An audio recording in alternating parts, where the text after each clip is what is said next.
Hello, random stranger.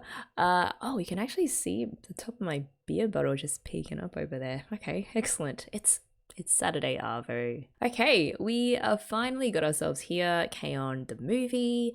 It has been such a joy watching KyoAni with all of you, and even though this is going to be our last animated piece that we watch of KyoAni, there is still the soundtrack and the Come With Me live concert to go.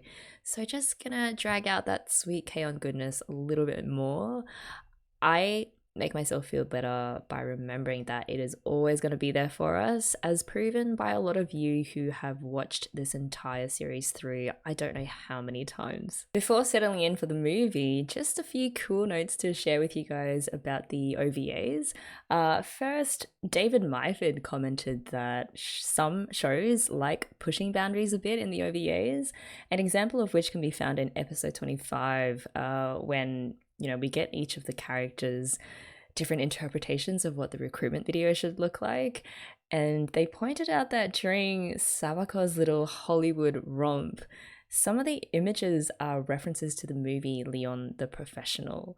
And I did a bit of digging and found these comparisons, which I'll pull up now. Yeah, let's move across. So this shot of Ritsu with her drumsticks is clearly referencing this shot from the movie, except of course there's a gun instead of the drumsticks. And there's another shot of Azusa with that freaky looking pig in the corner, which is another clear reference to the puppet pig that was in the movie. And so I mean, I haven't watched Leon the Professional, so those references just like went over my head. I only know it was Natalie Portman's very first movie as a kid, and it's about her learning how to murder people. But what I do love about how they included those shots is that, one, of course, Sawako would have fantasies along those dark, dramatic lines, and also, two, that Mugi is totally on board with Sawako's ideas. Her criminal investigation fantasies and love of wind-swept cliff faces is just such a perfect match with Sawako, and I can only shudder at the horror that those two could come up with if they ever partnered together to create some sort of art house piece. To continue on with the Sawako appreciation, Nuclear Snake wrote about episode 26. That scene with Sawako watching the girls running around her place with that bittersweet smile always gets me. It must mean the world to her as a teacher to see her students care so much for her. And when you think about it, it's crazy how much the Light Music Club helped her come out of her shell and become the unique teacher she is by the end.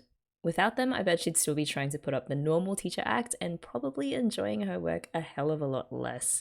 Agreed. Like, imagine Sawako still as that straight-laced, always softly spoken teacher, repressing her Death Devil mania and just not expressing her individuality to its fullest or at all because of the expectations that are placed on her by the society. In a way, those girls gave her the motivation and the courage to reveal her true self to the world, in the same way that she, as a mentor, helped challenge the girls to both reach for the stars in terms of what kind of band they could become, but also personally with her constant looking out for them in terms of career choices and just making the most of their high school days. And it's just so good. Like, all praise to teachers everywhere who really invest in their students despite, let's be honest, the often tough working conditions and just stagnant pay. There was a lot of love for Sawako in the comments last time from Sir Emanon. The Sawako focused moments we got in episode 26 really helped to flesh out her character even more. In season 1, she seemed little more than just the quirky, weird teacher that only made costumes and lamented about her lack of relationship. I would also add as a superlative there, it's kind of predatory as well. But between this episode and the episode featuring Death Devil, we really see the parallels between her experiences in the Light Music Club and how it's affected her attitudes and appreciation towards the current members, especially given how different their personalities are. It's also touching to see how much she treasured spending time with the girls, and given that this was before the graduation, I can't help but think that all of this build-up really hit her harder once the girls actually graduated, in tandem with the thank you card and the notes on the blackboard. Those notes. Yeah, I think re-watching episode 24, knowing this happened, that the girls went over to Sawako's and cooked and cleaned for her and teased her about her non-existent boyfriend, it makes the moment she finally sees them fly away from the nest that much more impactful, and just kind of just smashes you in the kokoro. Also on the second OVA, Rex Arcadia talked about like the symbolic passing of the baton to Azusa Ui and Jun, who are the future Light Music Club. They wrote, I think it's significant that they're practicing Fua Fua Time, a song created before Azusa joined the club, because it shows the older senpais are cool with passing their signature song to the next generation, and also that their legacy will live on. Great point, because it hadn't actually clicked for me that it was a pre-Azusa song until you mentioned it. And what I loved about the version of Fua Fua Time that they used is that it's one that we've not heard before. So it's a very familiar tune and at the same time very new as well, which is such a nice musical nod to the continuity linking the past, which we've had a great time experiencing and which we are saying goodbye to now, to a fresh, hopeful future with new band members. The other way that this mixed sentiment was conveyed is, of course, the running through the empty school. Like they're running exhilaratingly through all of these rooms where they've created so many happy memories, just fresh off the back of discovering that Azusa already has a solid core of new band members around her. So just classic KyoAni class in terms of how they combined the narrative, the music, and the setting together to give us a sense of hope, despite this being the end. Speaking of KyoAni, a few of us were chatting in Discord about the news that hit just yesterday, I think, or the day before, that Naoko Yamada has left KyoAni and is directing a new series at Science SARU, which of course is a studio that was responsible for Keep Your Hands Off Aizoken. So one, it's like a cosmic coincidence that we're just wrapping up K-On! Here and just started Aizoken. And of course, I am looking forward to seeing a lot more of Yamada's works, like in Hibike and also Liz and the Bluebird. But yeah, I'll link to an article that Redler Red 7 posted, which goes into a lot more detail about why she might have made the move and what it means for KyoAni, especially when it seemed like Naoko Yamada, one of the greatest anime directors of her generation, and KyoAni, one of the greatest anime studios, would stay together forever. But due to a variety of reasons, not least of which is the arson attack on KyoAni in 2019, and I guess other creative and personal reasons that we can't really be sure of, it feels like there's a tectonic shift that happened. And one of the points that the article raised, which will be interesting to see how it pans out, has to do with one of the reasons why I respect KyoAni so much when I learned about them. And that is that they treat their animators and their staff really well, like to a standard that is unusual for Japanese anime studios, which apparently isn't something that Science SARU can say about themselves. And so the question that was raised is, will it be possible, even with Naoko Yamada over there, like possible to replicate the creative richness of and the production quality of KyoAni's works in an environment that seems to have a much more punishing approach to making anime? Yeah, so I don't know, like you guys know a lot more about the industry than I do, but it's definitely a story to keep an eye on. All right, finally, what am I excited about for this movie? Quite a few of you have hinted that the way that they choose London as a destination is the most HTT of things. my money is on that they will choose based on what kind of tea they just happen to be drinking in a particular moment. And if it is English breakfast, which is my favorite type, I will just die right in front of you and we can end this reaction. Also, London is in my top 3 cities that I've traveled to. It's home of the Natural History Museum and the National Gallery and the British Museum and all of its stolen cultural artifacts, to just really old historical pubs with stamps of these classical writers that I love all over the place.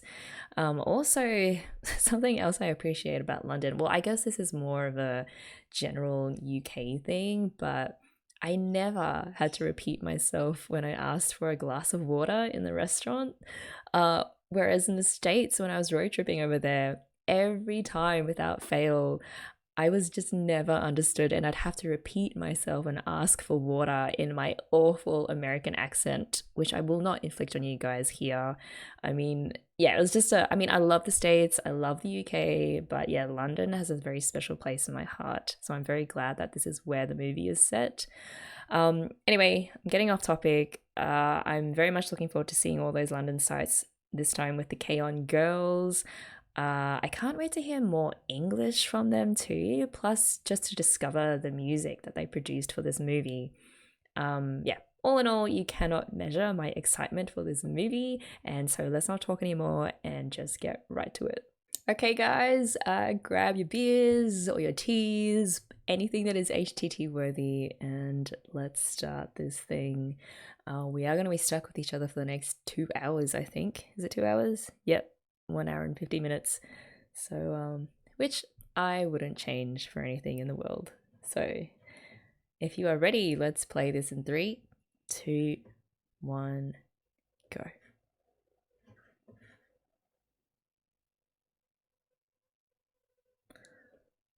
Oh, nice. Northern Lights. Good start. Even though it's just the logo.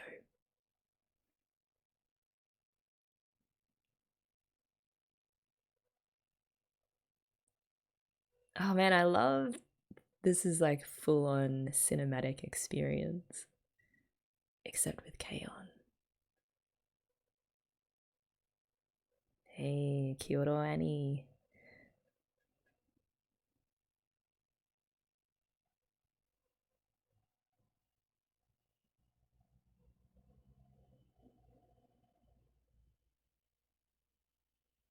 Isn't it starting in the same way as the first episode? The ticking of the clock.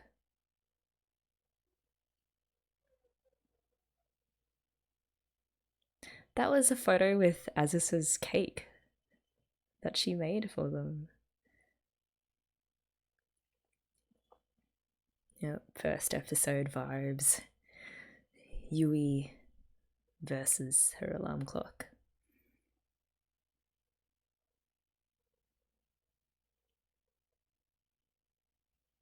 That scary alien just lives above her head.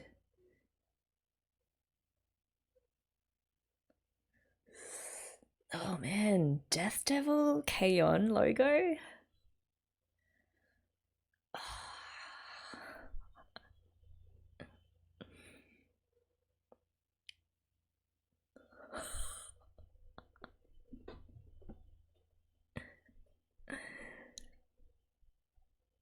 No! Oh, holy headbangers. This is not real. This cannot be real. This is some kind of Sawako fantasy. Oh, and the double kick bass. Look at Mugi just like smashing a piano keyboards, notes. Just Yui's like, this is freaking insane.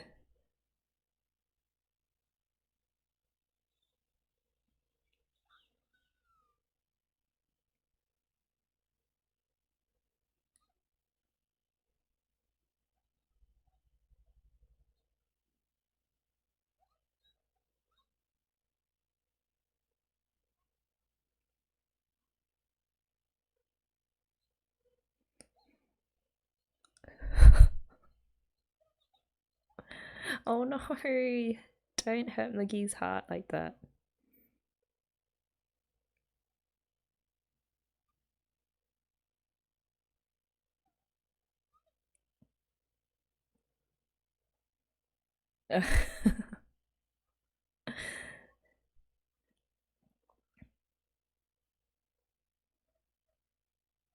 Oh, whoa, we're starting with the breakup of HTT.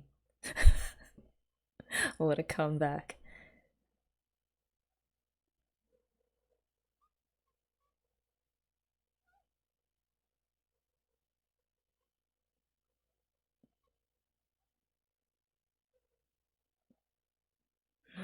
Seeing Yui like this is really disorienting. Oh, they're all just at each other's throats. This is great.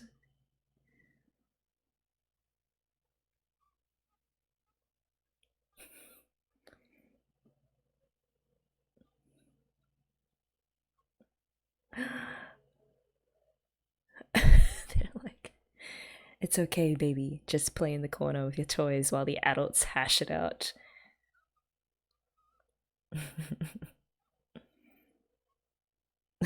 Nice reference. We never get to see Moogie like this. When is this actually? This is...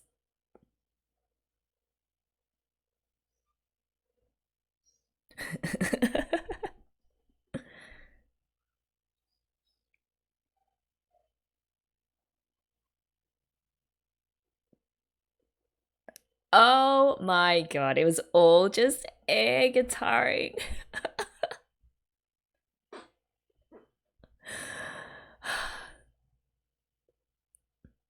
The shame.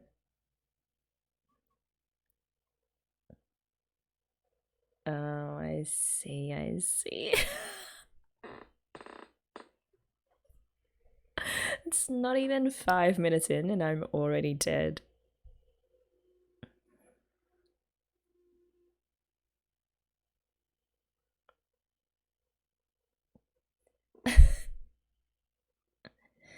Hey, there's the classic 5-bag combo. As this is just like, man, these senpais.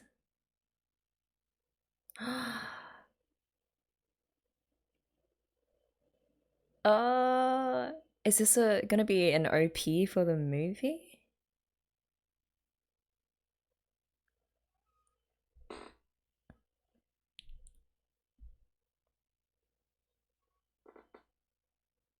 That's very chill.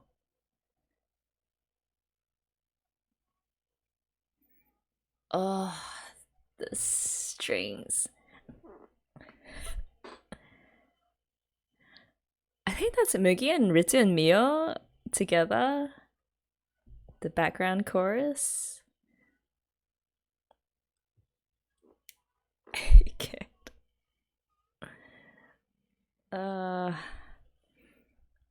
It's so sweet. Oh, nice syncopation on those notes. Oh, we meet again.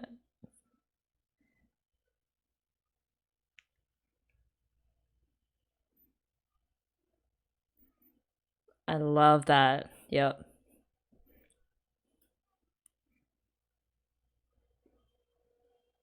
Oh, just happy sunshine song.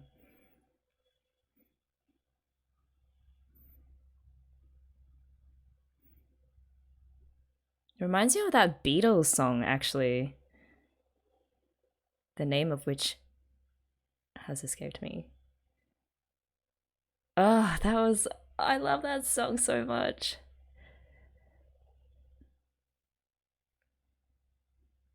Here Comes the Sun. Yeah, sort of those kinds of vibes.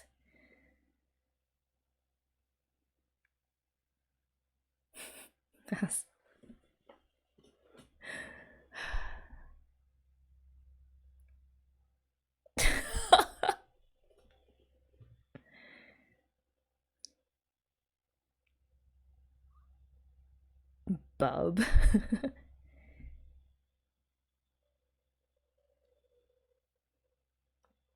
Oh, there's that emoji.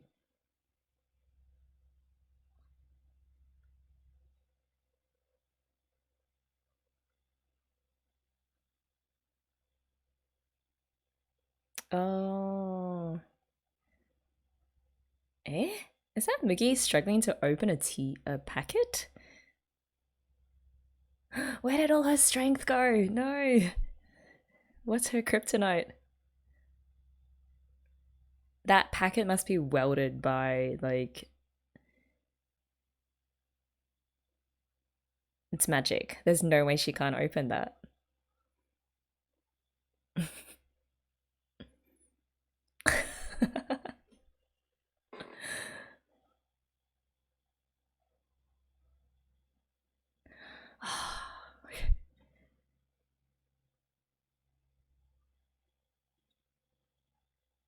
Come by.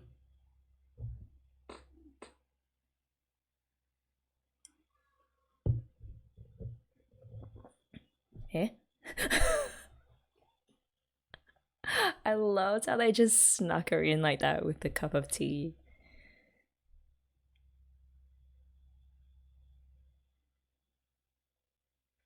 Salka's a badass though.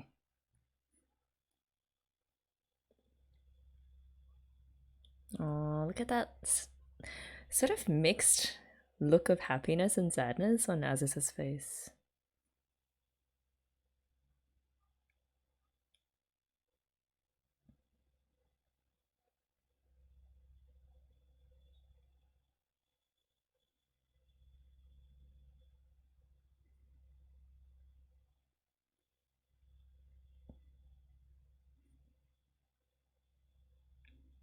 I love the creaking of the floorboards.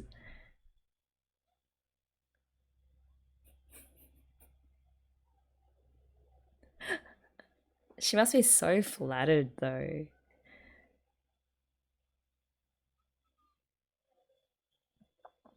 Or offended that they even tried emulating Death Devil.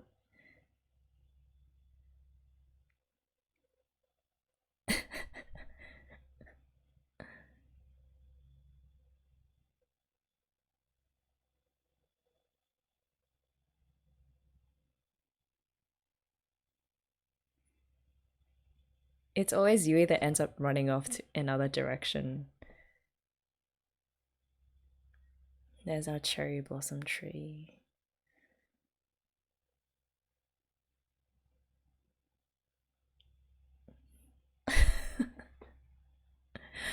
It's like a little cat. Uh,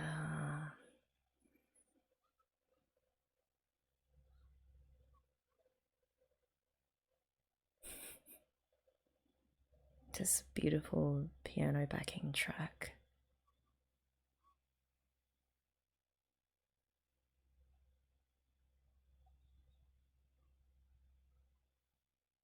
Oh, I love how they're so invested in having Azus at like look up to them. When usually it's always Azinyan just kind of keeping them in line, you know?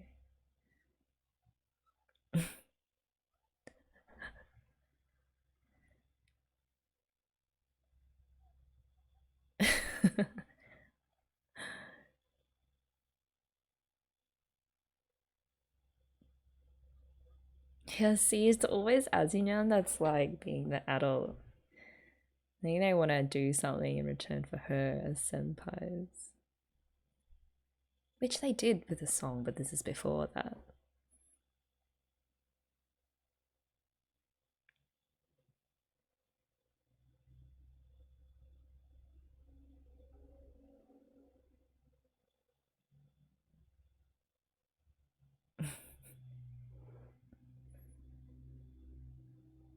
Eto.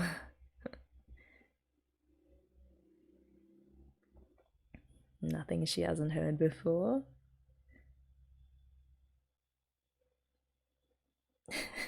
Definitely that one.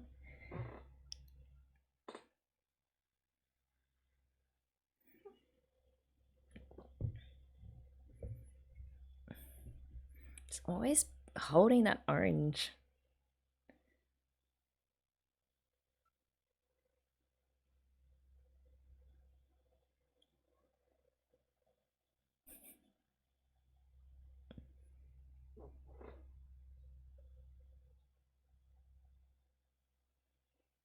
It's really sweet watching Yui worry about how much Azinyan loves them. Oh yeah. Yes, please. Then get another season. Hey, be careful of putting ideas in Yui's head.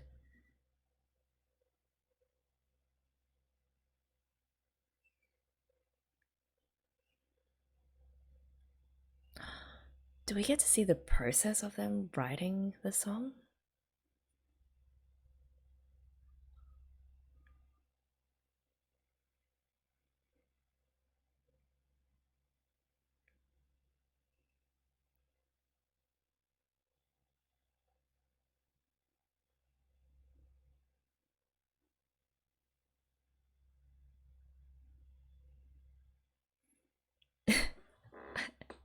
So cute. I love how Magi runs with her arms up here. Man, these piano tracks, it's so breezy and comfortable.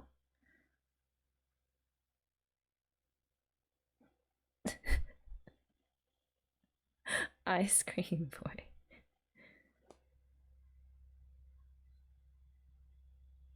Oh, those feet. I'm gonna miss those legs. Oh, that's such a weird thing to say, but not really. Oh, that cello.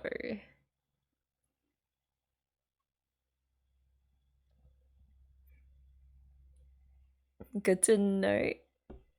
Oh, okay.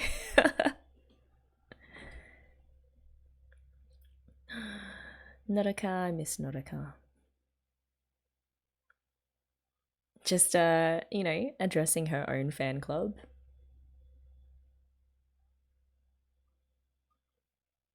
That's right, everyone is going to their own destinations.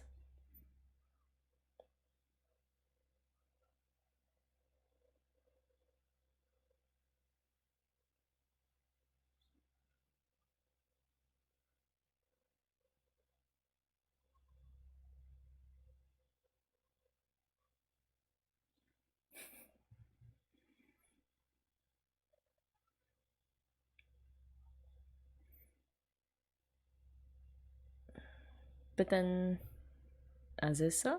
Azusa can't do that though, right?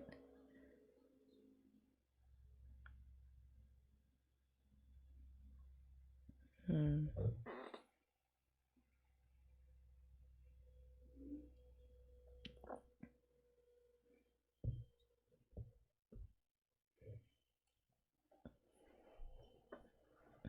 I do love that we get more of the lead up to the graduation in the movie.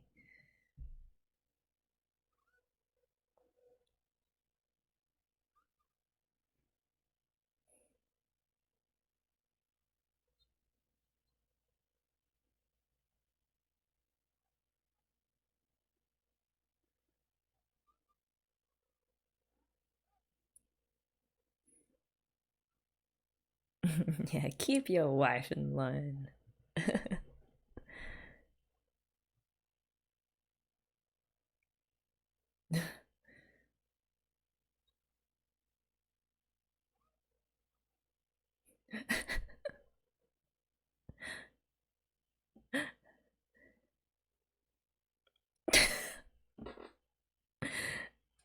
Let's put that to the board.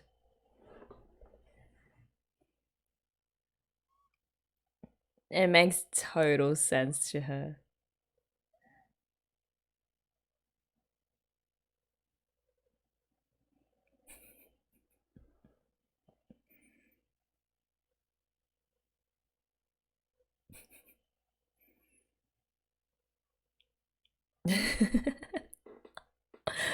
Oh my goodness, HTT gaslighting.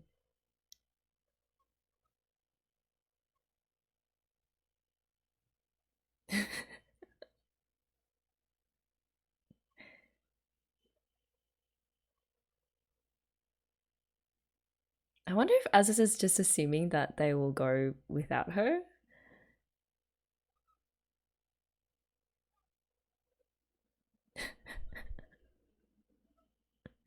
Europe, the whole thing. That is a taste, Moogie.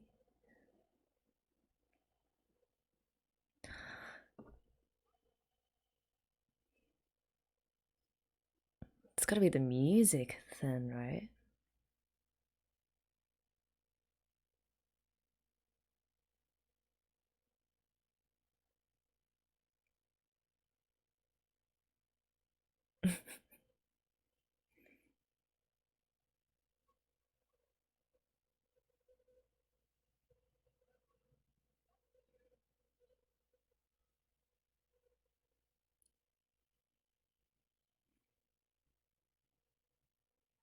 I kind of, it's weird how Azusa is like on the outside of this conversation that's happening. So she does feel like it's not really her trip, obviously, because she's not graduating.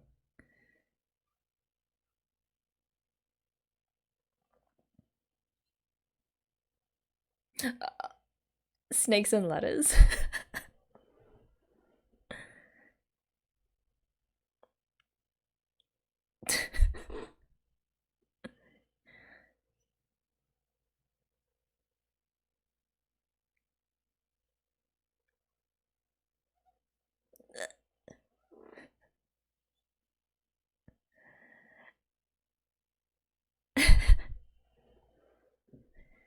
She thinks it's a city, like one place.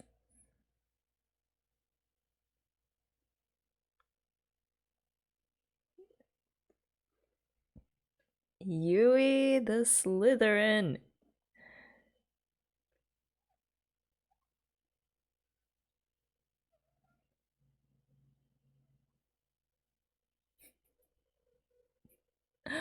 Ah, Yui, you tried. You tried cheating, but you're just such a bad liar.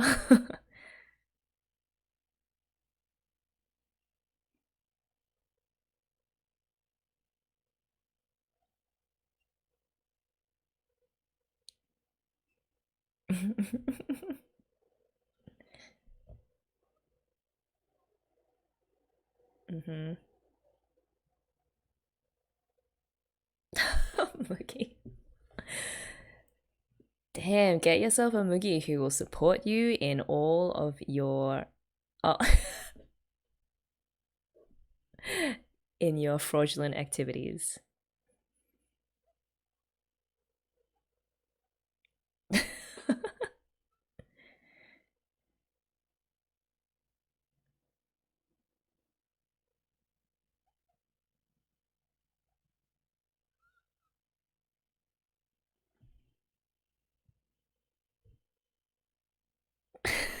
No. I mean, I love this.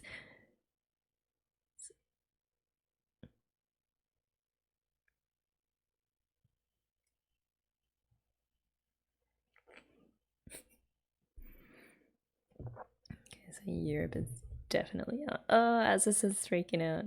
Because Tonchan is her kid, so.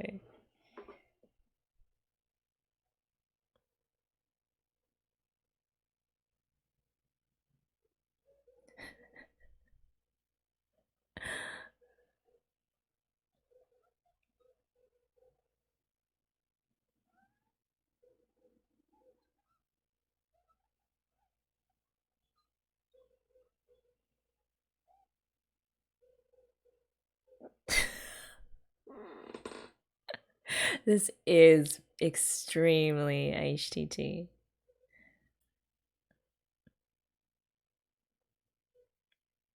How do you even answer that?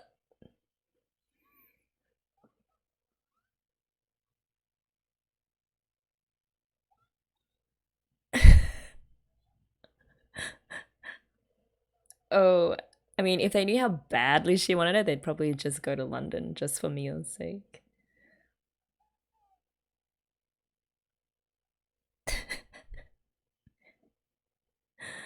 It's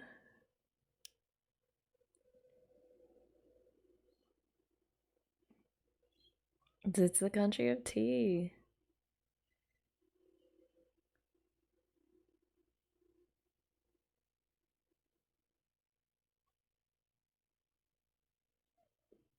Oh,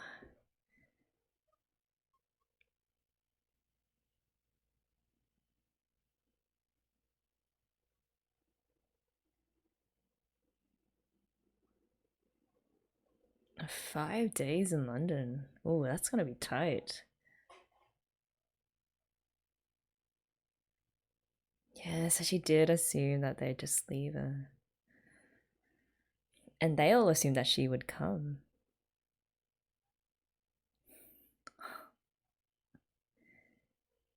Like, what?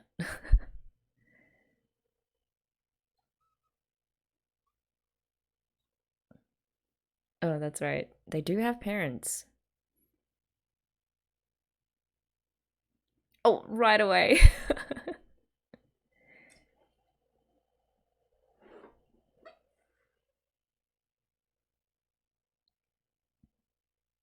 They have not asked their parents either. Oh, she did a little. Oh, okay. Gotta be the adult again. But I'm so excited.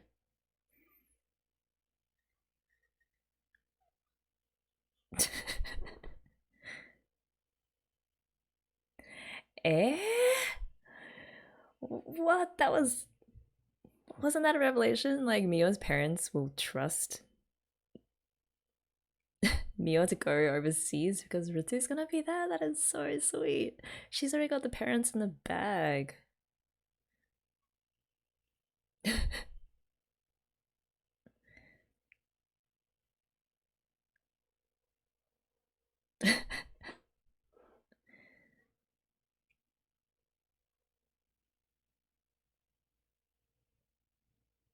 Well,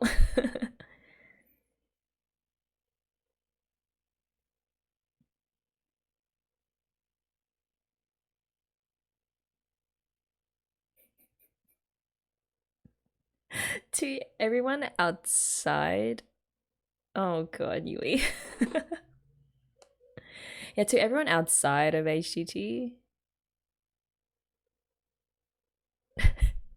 the way that they decided would have been just so bizarre.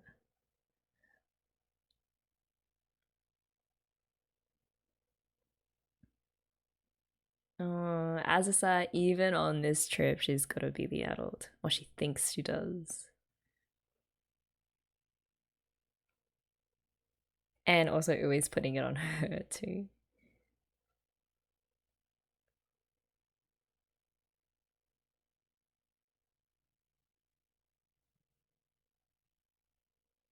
Oh, Ui is a fantastic liar. She just doesn't break a sweat. That was impressive.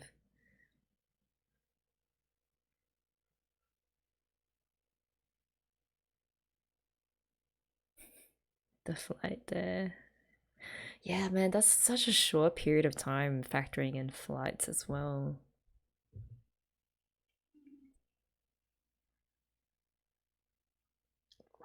Man, I could spend like 6 months there, not go everywhere I wanted to.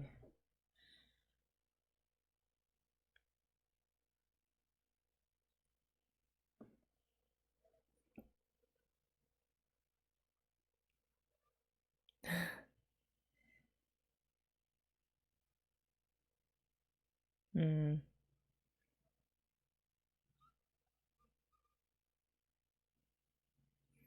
I can't see them following a tour, like, because they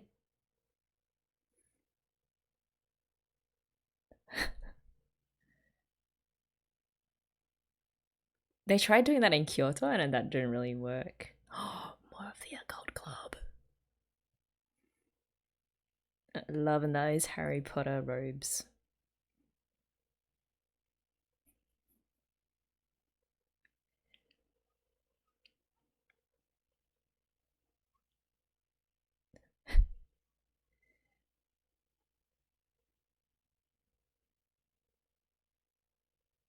Oh, Wait, but that's not London.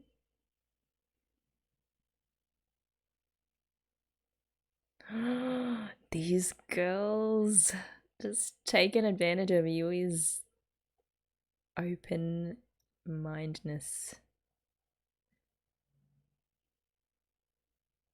Well, more of a lack of knowledge.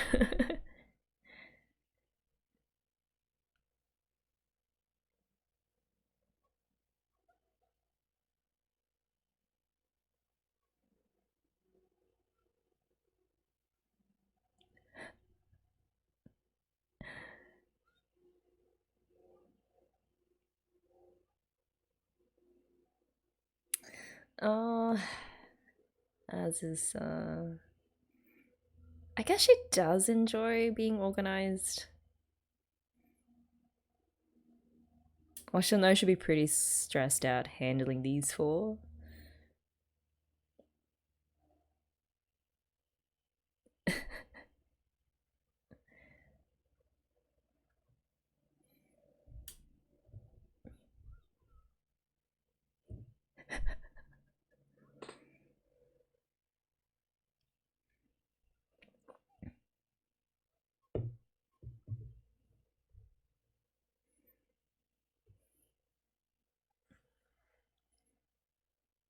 They are all terrible compared to Ui in terms of keeping a secret.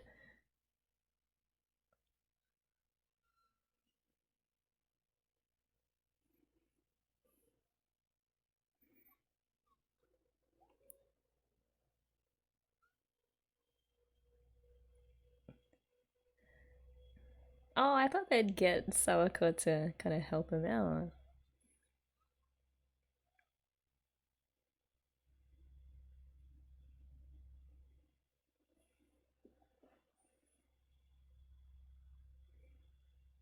I do love that Asusa has her own special cup.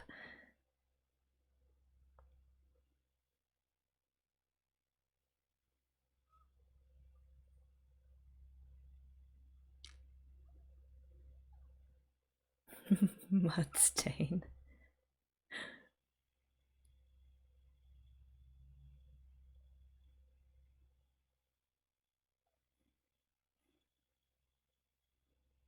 I love that they play noughts and crosses on the board.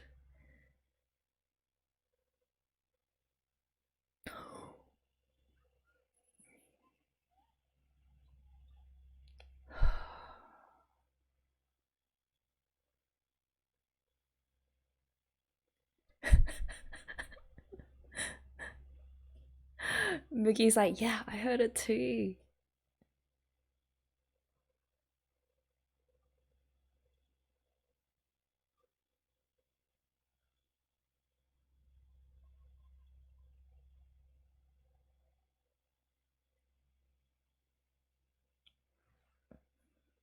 I love that we get to see this.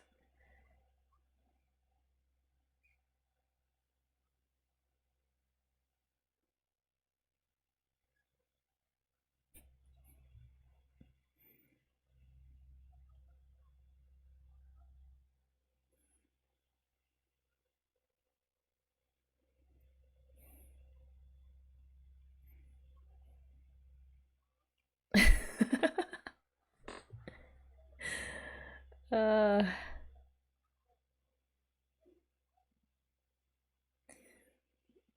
Yui's visionary just coming out. Things that cannot be expressed with normal words. Just got to be felt. Oh no.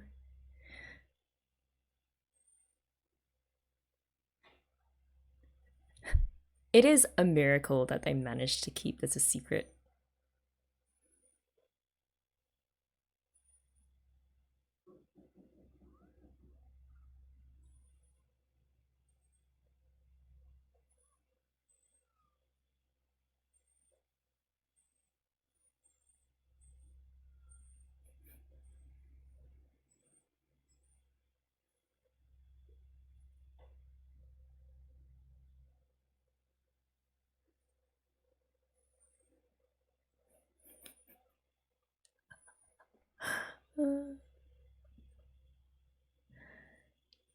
She knows them too well. She knows Yui too well.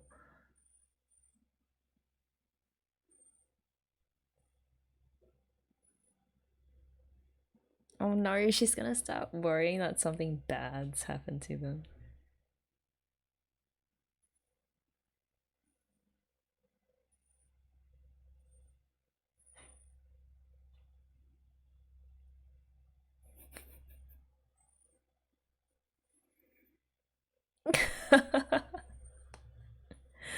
Oh, it's right up Mickey's alley.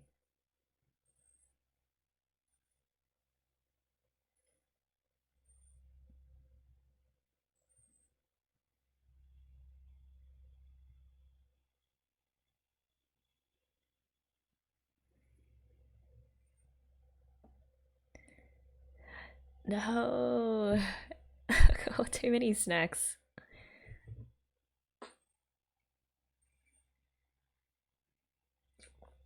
Although for Yui, you know, snacks are probably an essential, if not the essential. Mom? Dad? Wait, have we heard them speak before? I don't remember. I don't think so. God, they exist. We never see their faces, do we? That is frustrating.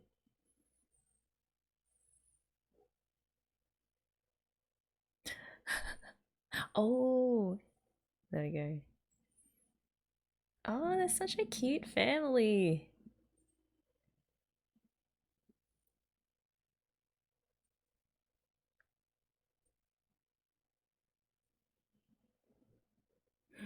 They're actually leaving.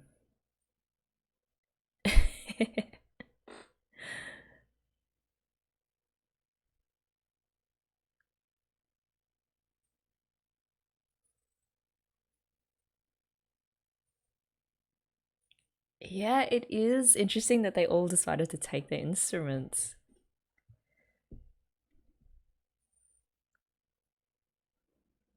Ah, look at this mind hive.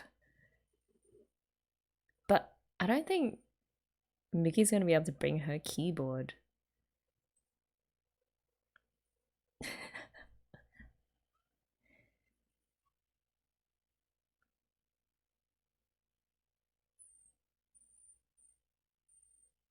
Those drumsticks. But you can play drums on any surface, so that was probably ooey too.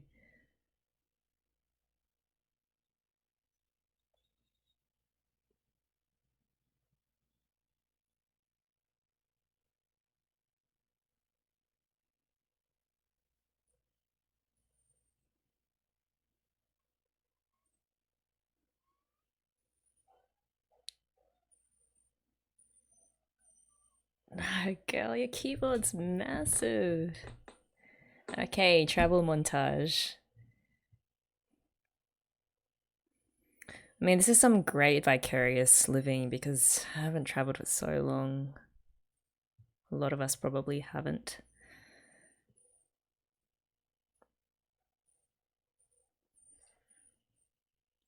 Is Miggy gonna pull her like corporate heiress card? No? Uh.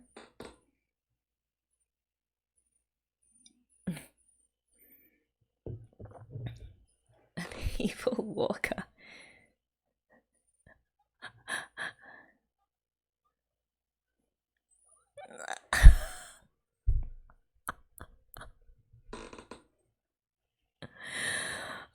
Just imagine like life is just 1,000 times better with that kind of attitude, like just taking the greatest pleasure in the simplest of things.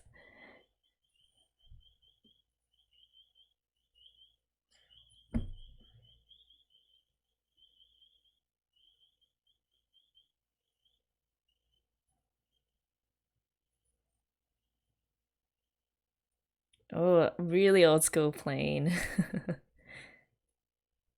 With those TV screens up there.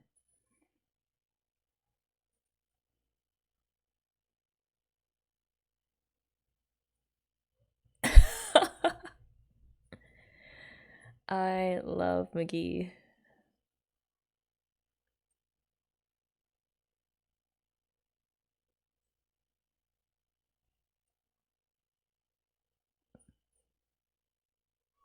Hmm.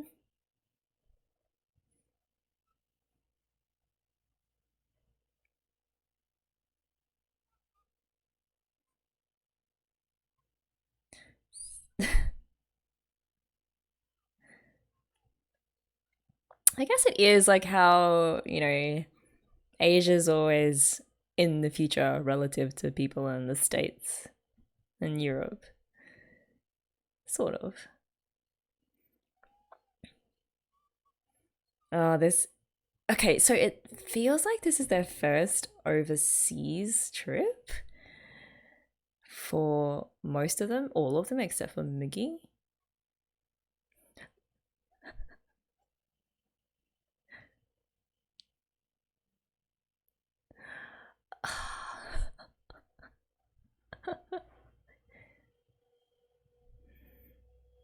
Hey, if the whole movie was in this English, no complaints from me.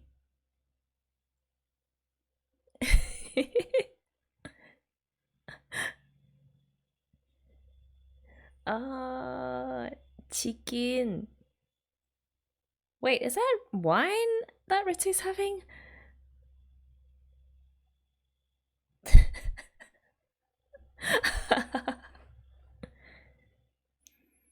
uh, it's okay, girls. It'll come handy in London. Oh my goodness. Wait, they're wearing their colors. Like, Yui's wearing red, and then as it says green.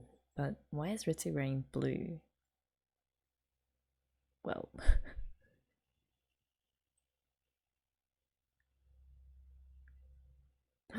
with her right next to her.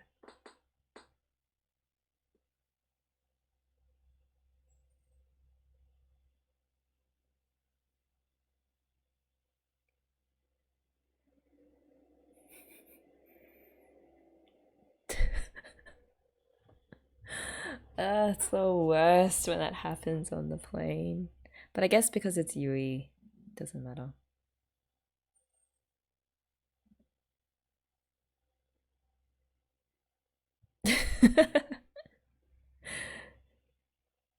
Big scale outlaw.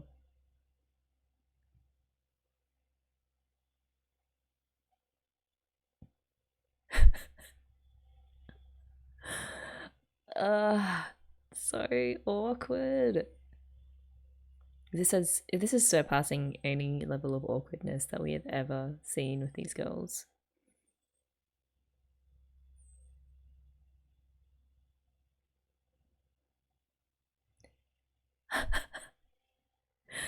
Know your boundaries.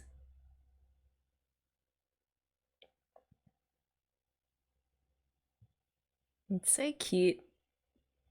Mia and McGee sleeping against each other.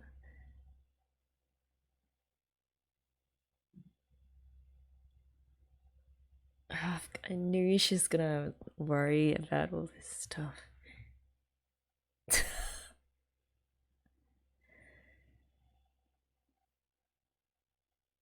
Big outlaw rocker Yui.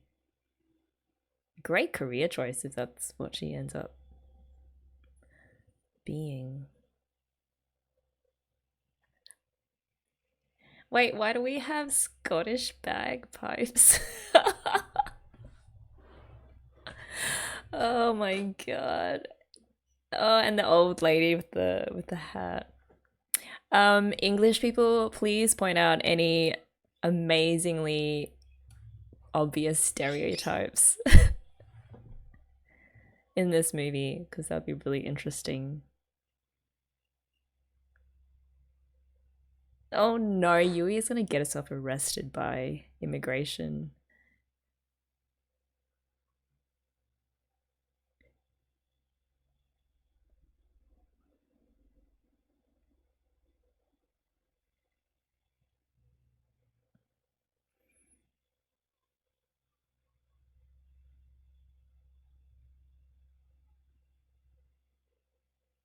I don't know who McGee's texting. Driver? Oh no.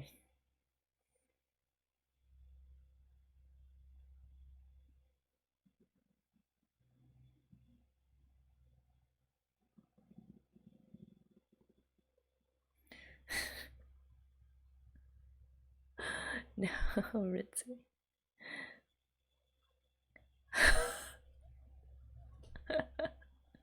It's probably happened to the worst person it could have happened to. The panic.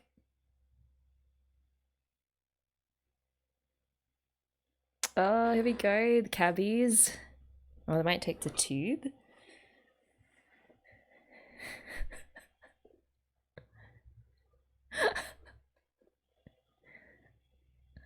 They're not gonna get beyond the airport. Oh, it's Ripper. Hello.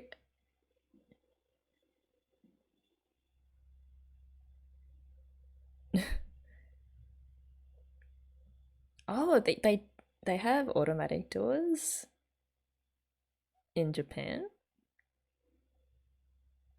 Oh, it's so weird hearing like an English accent in KyoAni.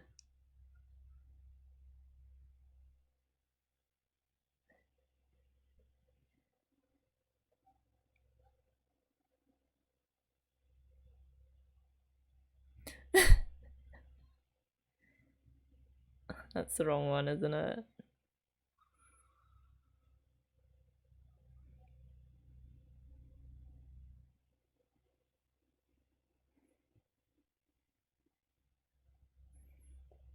Oh.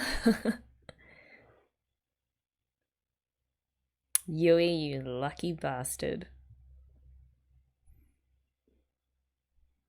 I love London terrace houses. Like, we have a few here, but it's just. There's so much history in London. I wonder where they'll be staying. Don't know where the ibis is.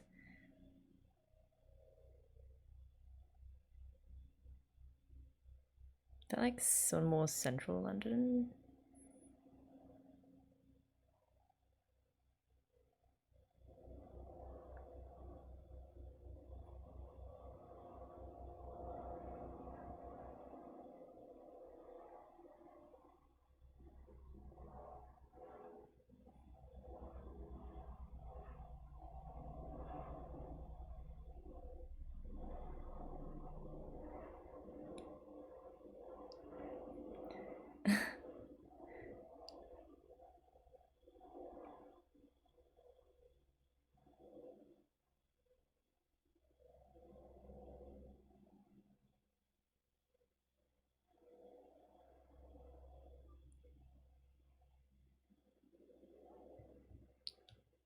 I would have thought that Moogie's English would have been the best out of all of them. Oh, Mio.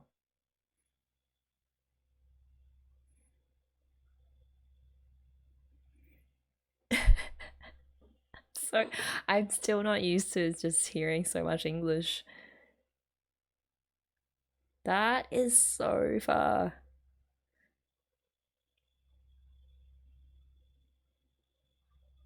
Oh, take a double decker.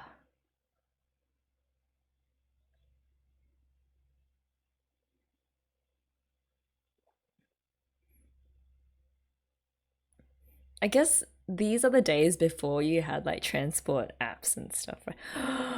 The tube.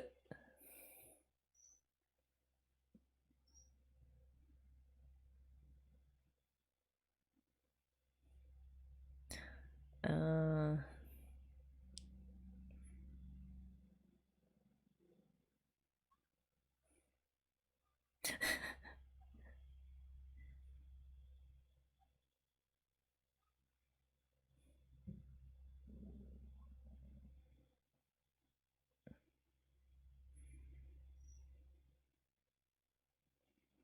she's gonna buy herself some rocker boots.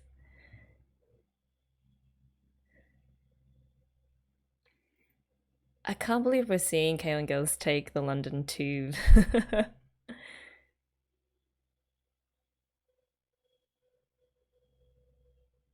which I actually really like. Like I know there are some bits that are like really old and stuff, but the London Tube is pretty decent.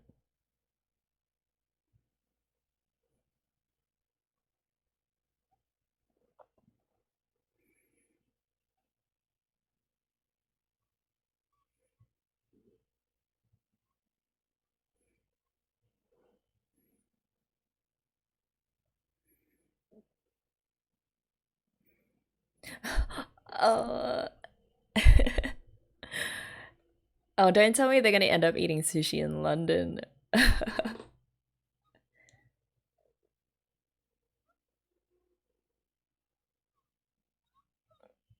Oh, they're gonna test the people of London.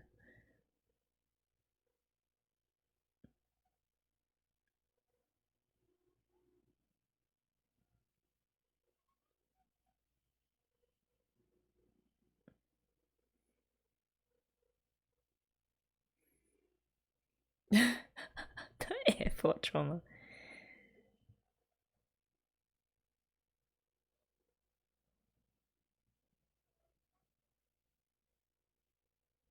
Eh? You're the ones from Japan.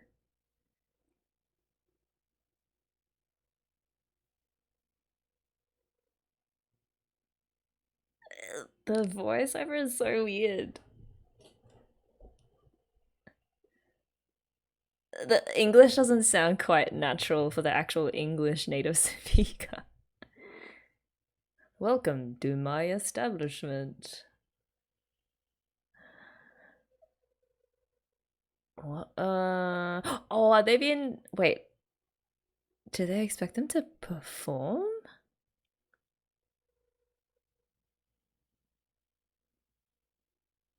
Oh. Oh, they already got their instruments out. Oh, live performance at a sushi bar in London.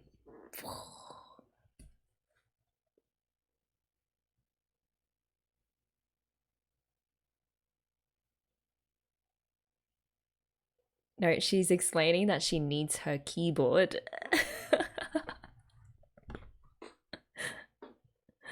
Oh my god.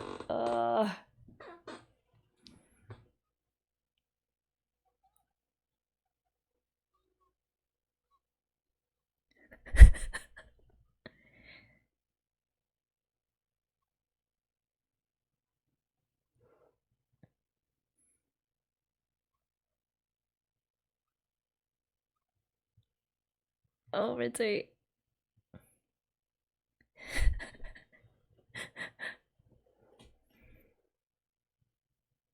Oh, they're actually gonna do it.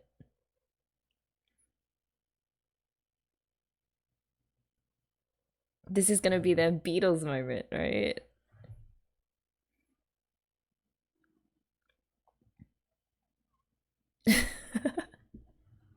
Nothing comes for free. I wonder if they're gonna play a song that we already heard. Um,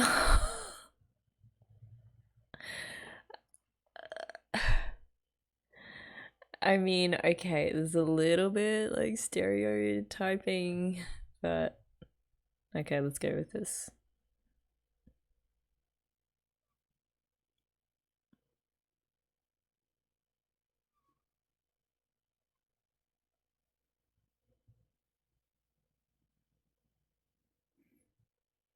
Yo, that stare is intense from the manager.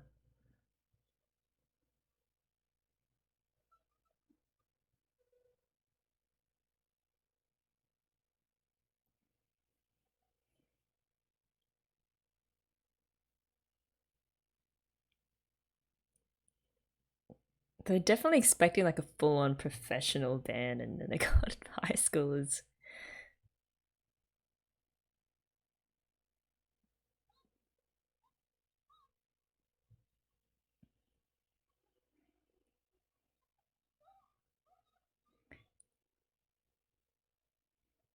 Oh, nice.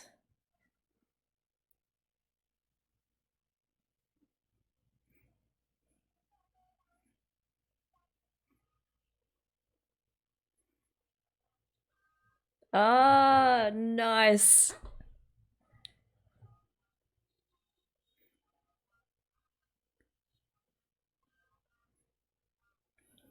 Oh, that harmony.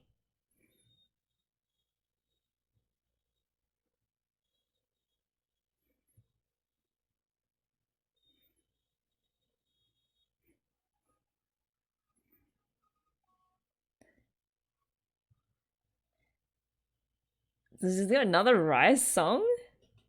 I wonder if this is the kind of music that they were hoping for, but this is probably better.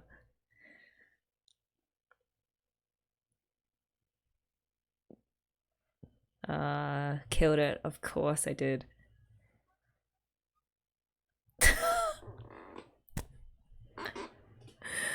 Is that what we sound like when we try? Arigatou gozaimashita. Love Crisis. Wait, isn't that the band that performed with the girls at the club? Yeah. What? They got a gig in London.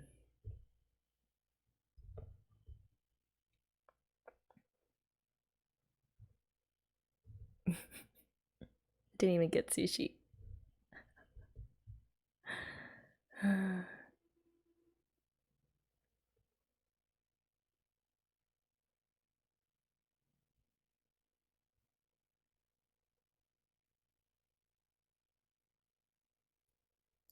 Yes.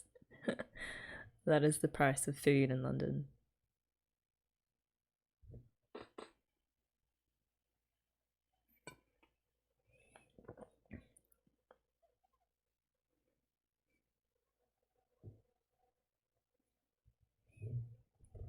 Sightseeing.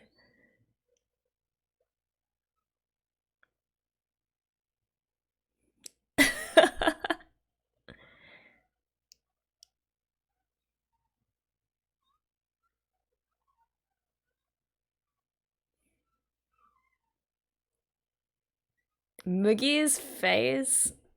Uh, she definitely had a Yuri goggles on there.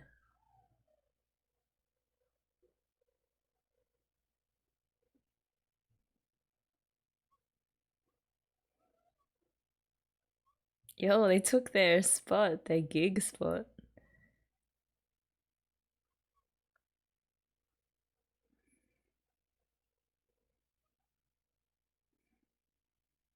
Wow.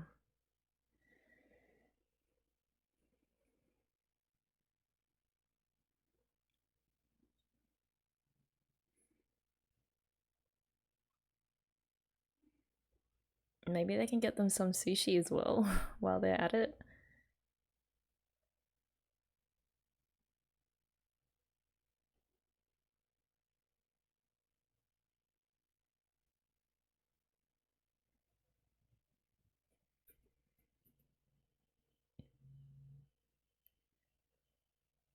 Yo, there's the rice bowl, except on the lampshade.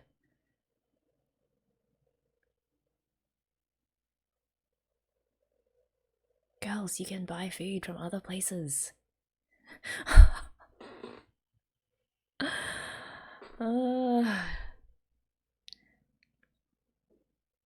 It's alright, they're high school. I mean, I remember my first trip I took, like when I was still in college. I was also had a couple of ramen meals, so it's okay. Oh, whatever makes you happy, Ritsu.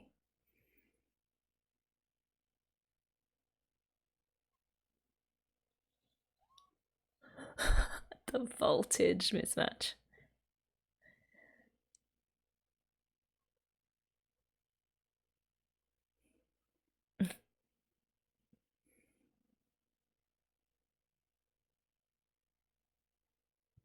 Yeah, back at school.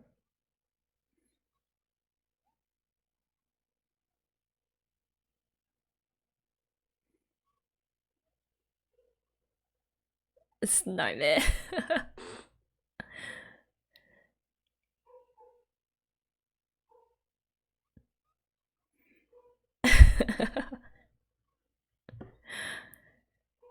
I feel like this shows that even though Azusa has wanted Yui to stay behind, like if she's being completely honest, that it probably wouldn't work out like she would expect it to.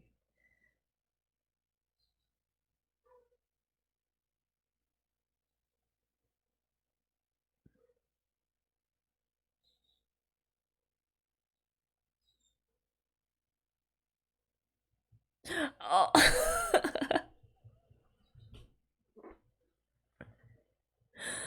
Oh, poor girl. Also, she's like, maybe I've got a shot. That was cute.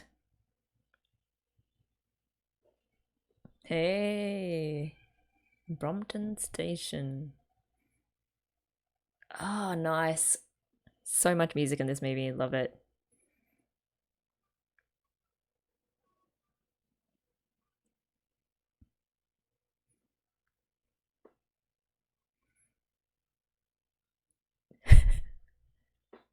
Sunny side up.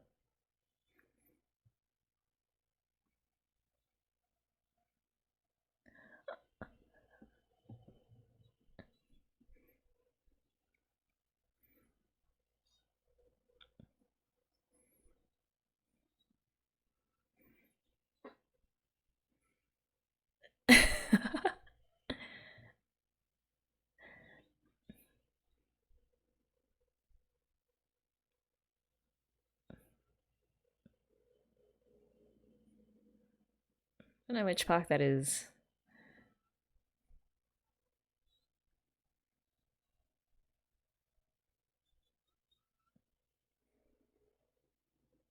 Oh, yes. Oh, man. 221B, Baker Street. Hey, there's that Beatles shot. Harrods. I can't believe that of all of the, sites that we get to see them at, it's Sherlock. Moogie, it must have been Moogie. Oh, the Rosetta Stone.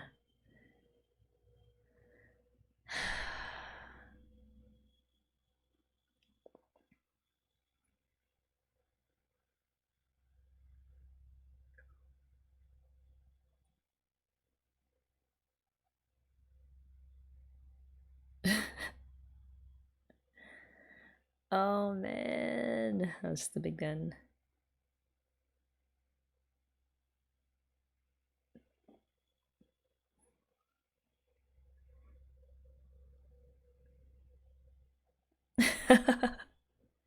PTSD.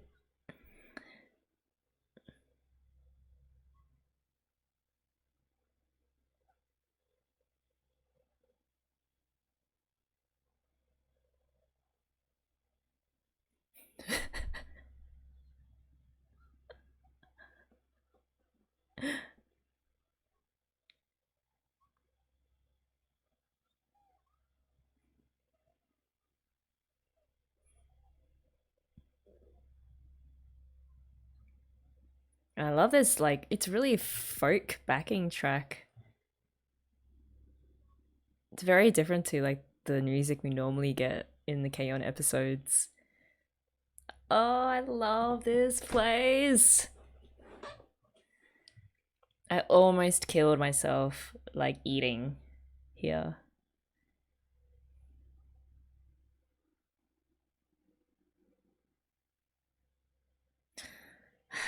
That felt so good. They got a lot of stuff in one day. Oh.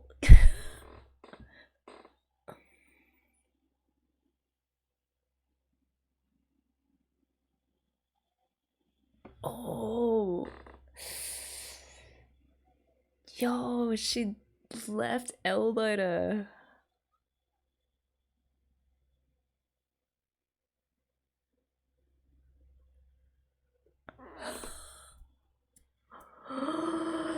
She was gonna. Uh, whoa.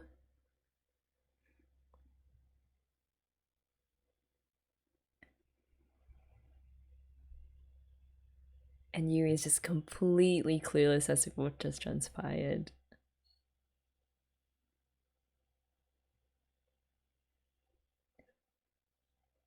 They're gonna sleep together. That was a fascinating moment of self-discovery because of that misunderstanding.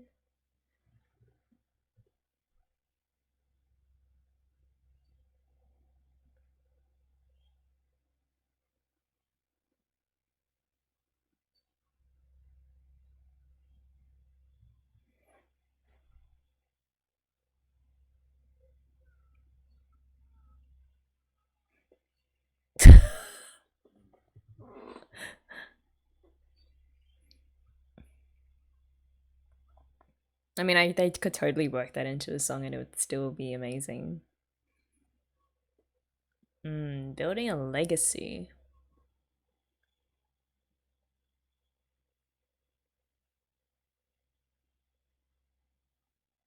I feel like, in a meta kind of way, they have built an eternal legacy just in terms of that song and its cultural and social impact that it's had since they released it so many years ago.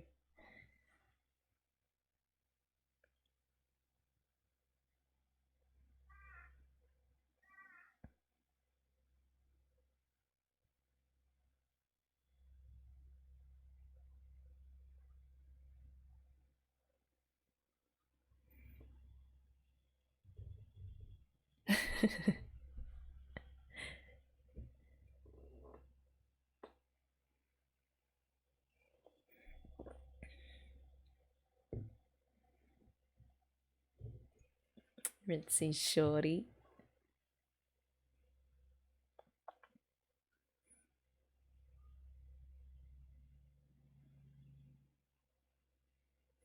Mickey's pajamas are so cute.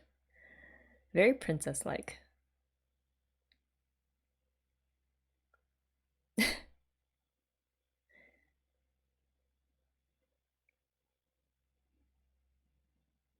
She's not sleepwalking, is she?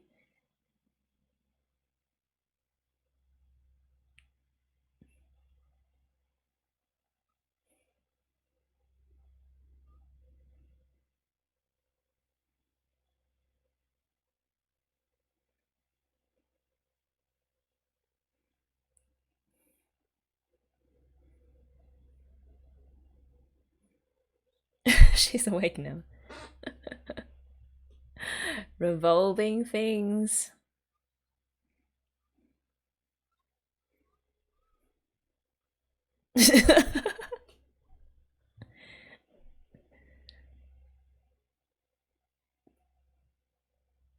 The others are like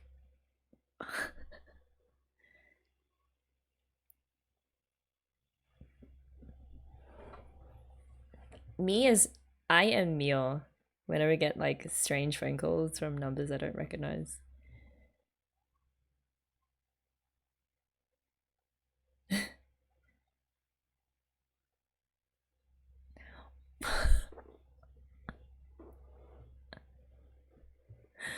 uh Ritsu knows she'll get smacked, but she does it anyway. It's the price worth paying.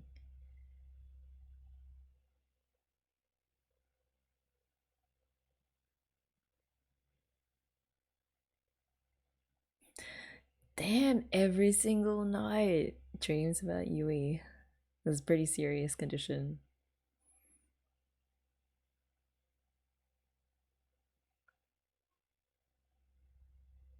I love that in her mind it was a possibility that Yui would actually like her romantically.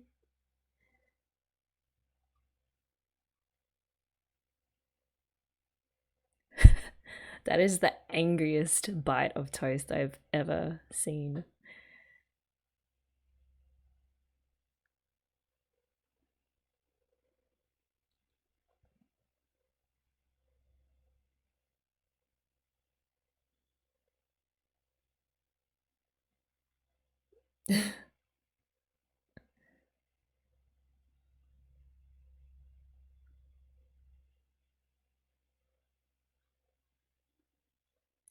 Ooh.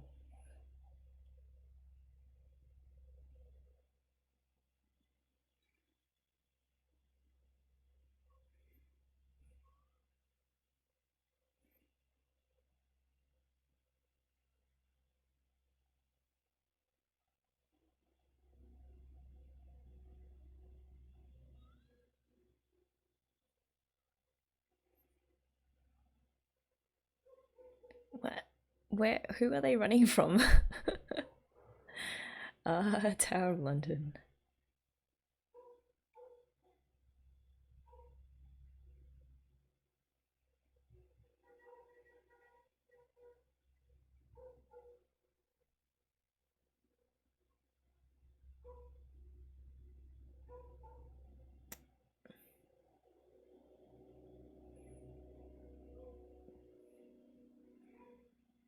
I love how like they're all kind of connected to the Death Devil members as well.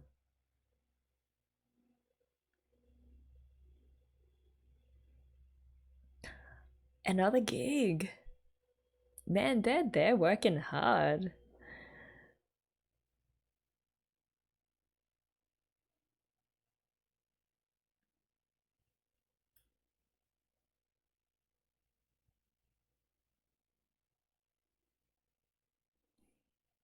They could just stay there and make a name for themselves.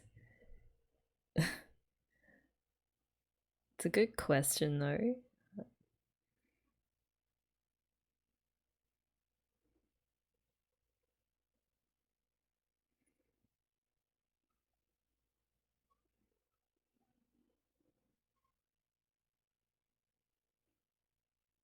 Please be quiet. You're already confusing me too much. Covent Garden? Is that Covent Garden?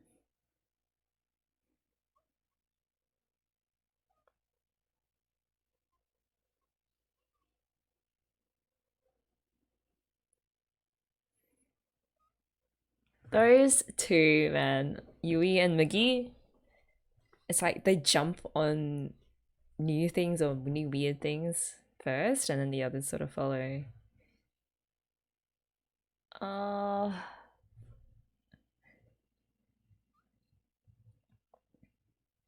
yep. It's like Yui leads, Mugi backs her up, and then the rest follow. It's a really great vibe.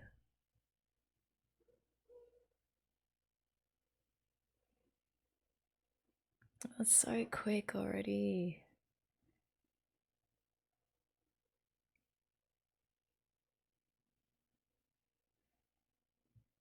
No way.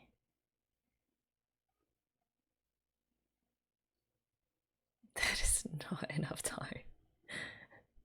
But okay, it'll work because it's, you know, KyoAni. Oh, which one?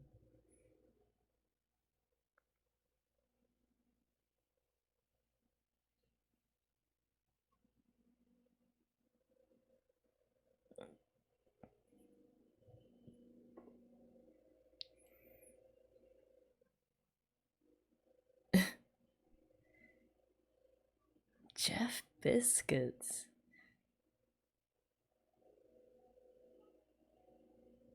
I feel like a cursed version of, I mean, like a mixed up version of the Rice song would work. They are meant to be a novelty, and they are already a novelty act, so.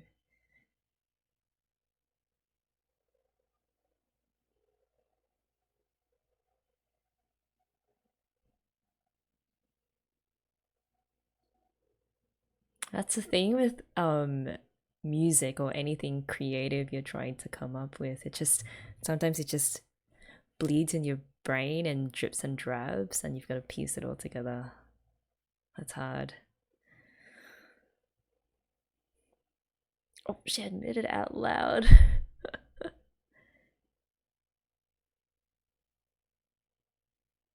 She's so tired. She can't even.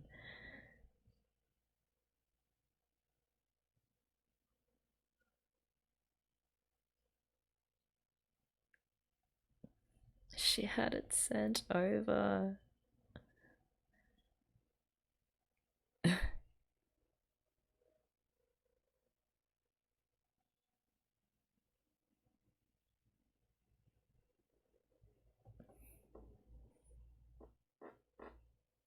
I love that straight after Miggy gets a keyboard, we get this synthy like background piece and the piano. Oh, wasn't that takoyaki? Oh, this is a that's right, cultural festival. A yakisoba.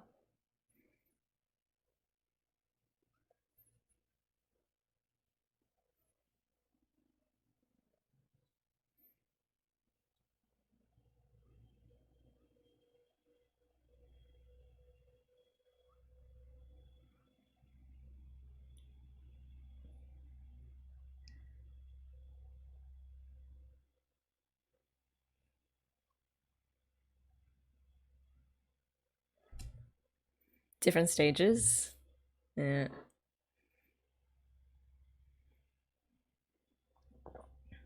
Nice.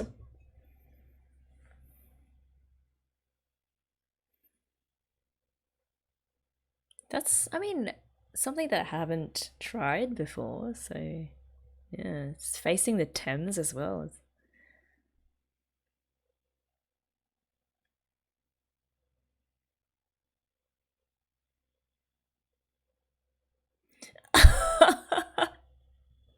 Hi, okay, go tea time. Oh man.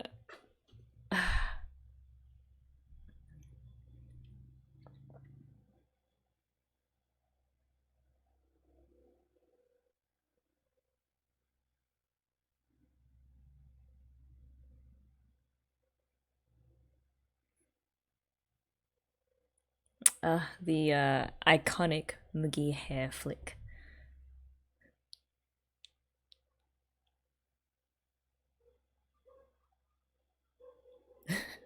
Right, Mia? No, they're all starting to fall apart again. It's like what happened at the club.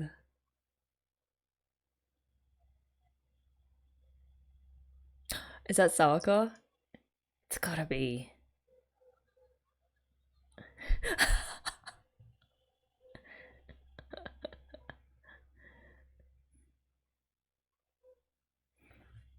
Hey.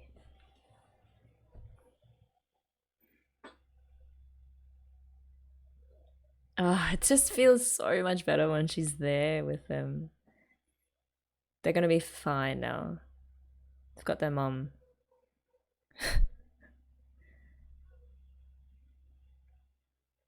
Hmm.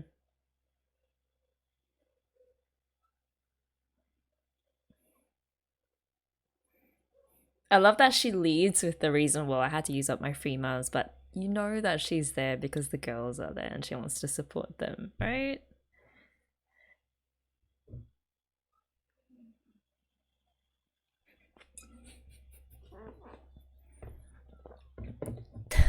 Hey, that's actually pretty good. Not a car. Oh.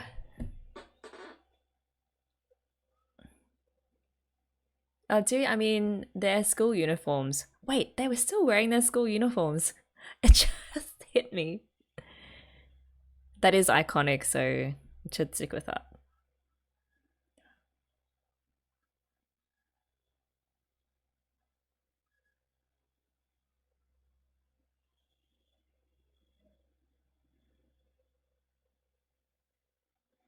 5 birds! Yay. Keeping that symbolism going.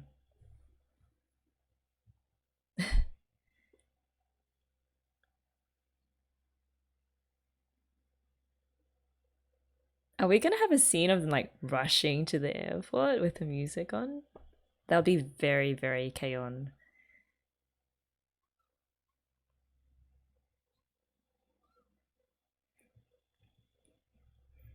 Oh, and this is something that the audience can sing along with, even if they don't know like Japanese. Great choice.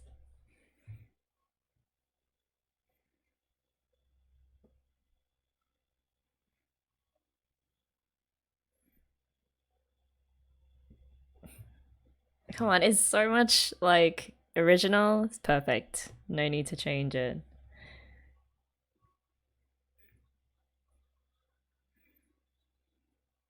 It's universal, man.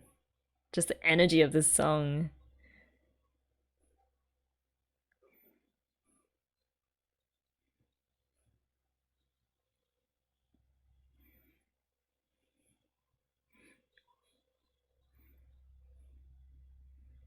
Please have the audience join in. Whoa.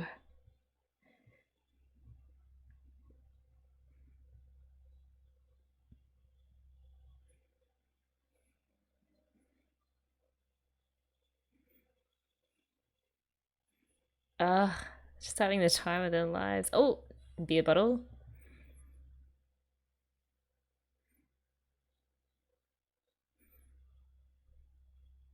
Hey, they're vibing.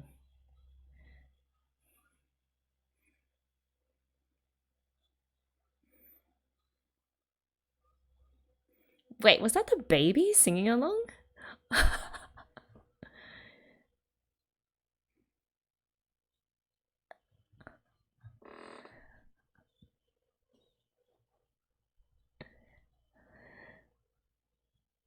I'm a Londoner. Oh man.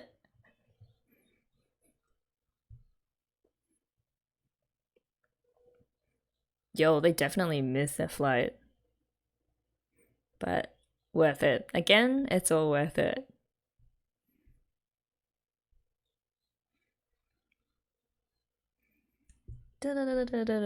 Oh, that chromatic run is perfect.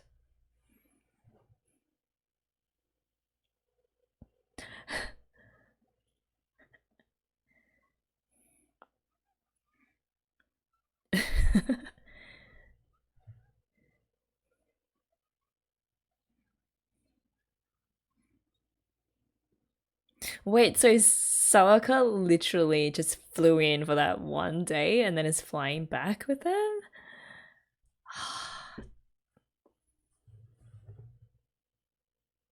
That's a ride and die right there.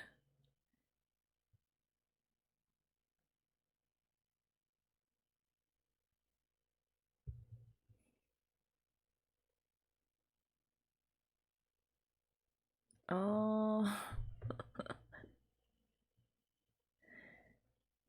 It starts with Azusa being the one adult, and then it always ends with the four of them like being like, "Oh, but really, you're the baby."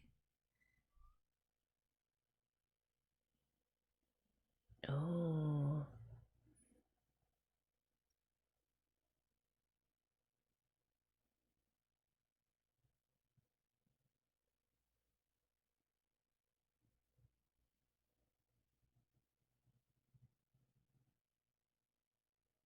hey,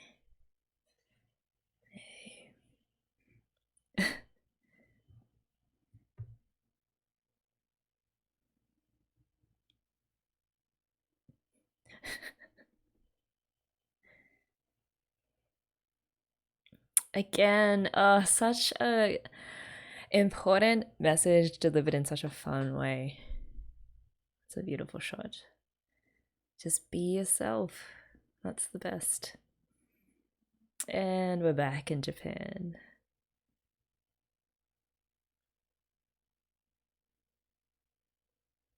It's okay. The after tea is wherever the girls are.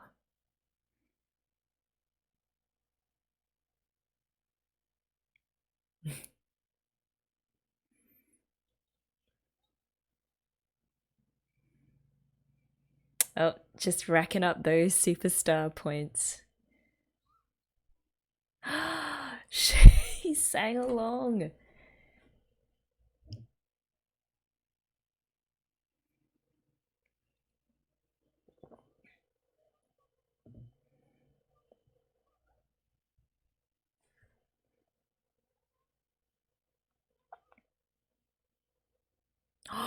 They're standing on the desks. Oh man.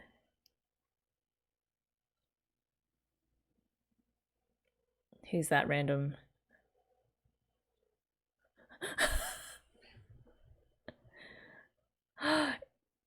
Society walked in and was like, yes, go away, society.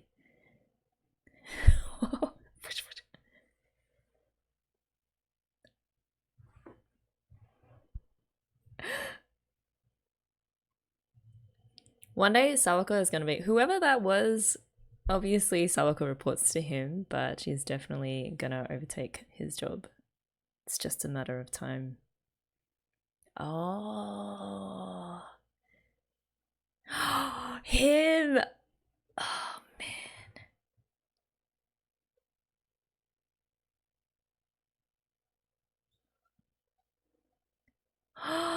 Oh, she was protecting her babies.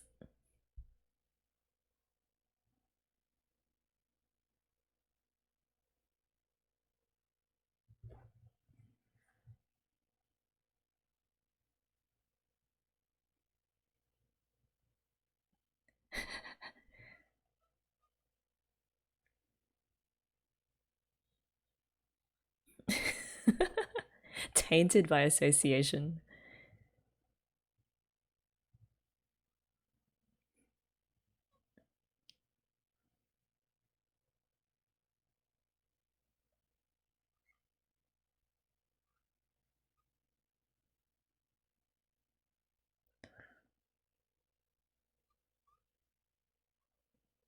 Of course.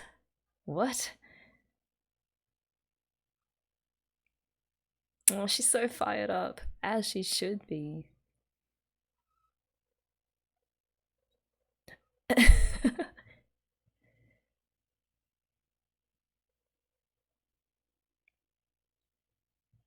Oh, what is this? Is this a song or is this a backing track? Protect. Even Nautica's in on this. Ugh.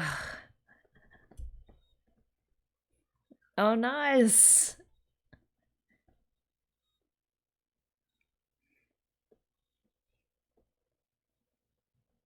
Like soda water stifling the city's yawn. Very Mia.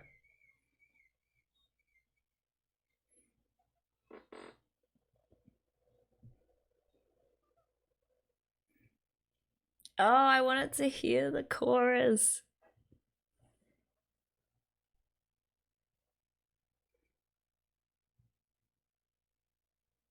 Is she gonna like mug him? Lock him in the storage room?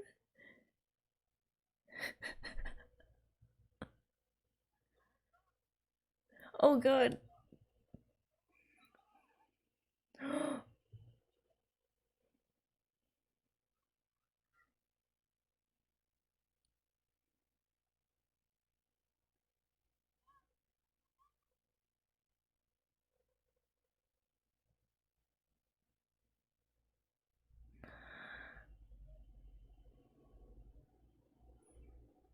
Oh man, nostalgia.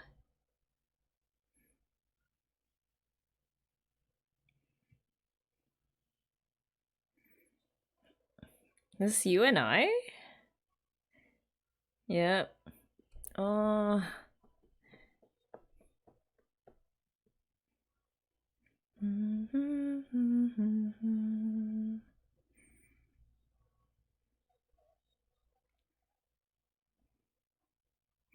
Oh god.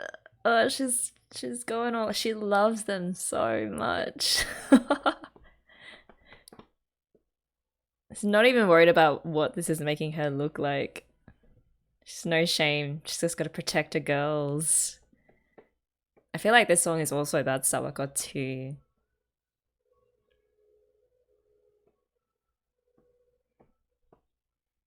Look at all those fangirls. I would totally be one of those too. I am one of those.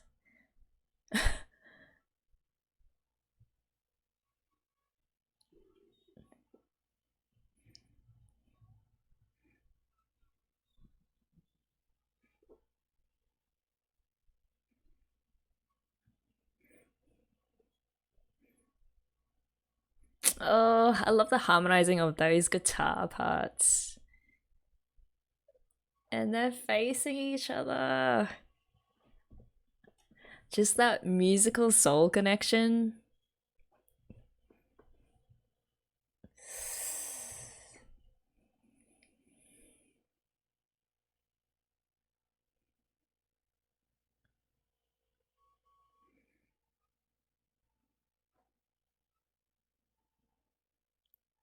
Oh, I love that in that soft part she's singing to Azusa.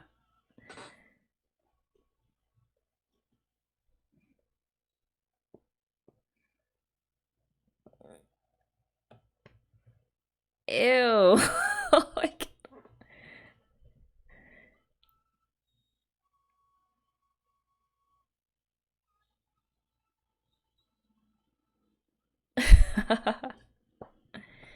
Oh.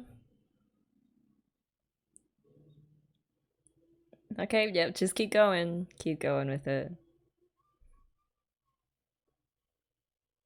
The Rosetta Stone too.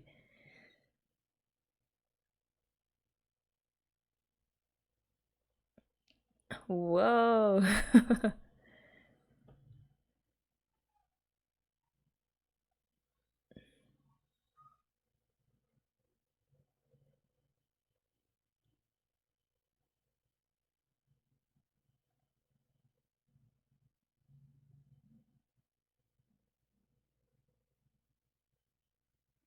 The aftermath.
It's 2 years. Oh.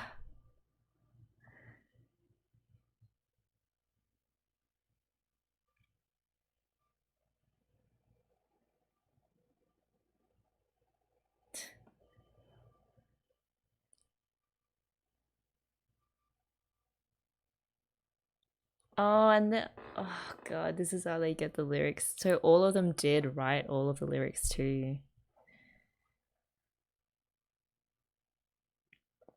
Like listening to the music that Mugi wrote.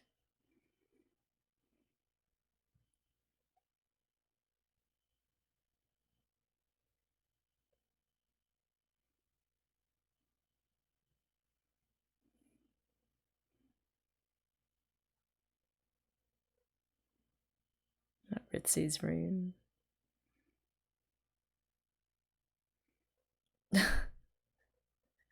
What?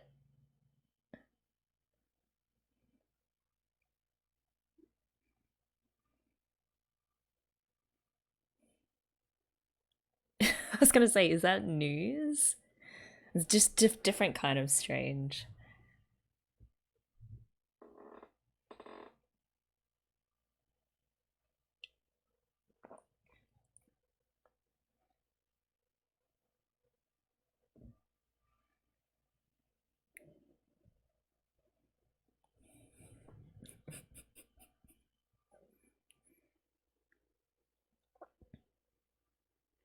I really like Jun.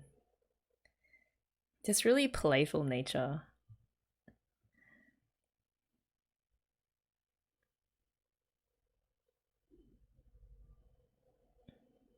I don't know why, but that rolling of the ping pong ball on the table really got me. Like, I was really impressed with that animation.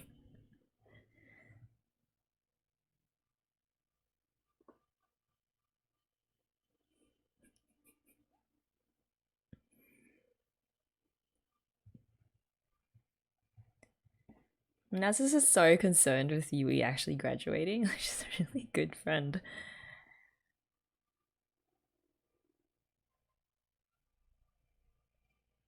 Oh, the acoustic version.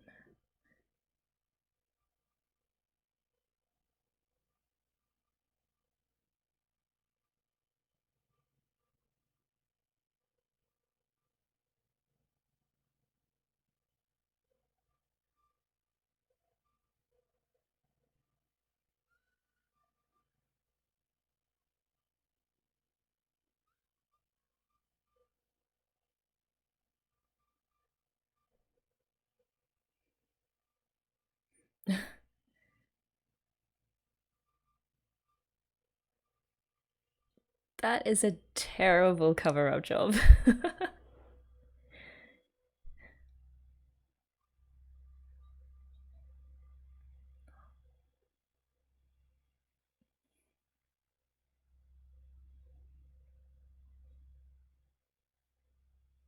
Oh, we purposely didn't look. She's so good.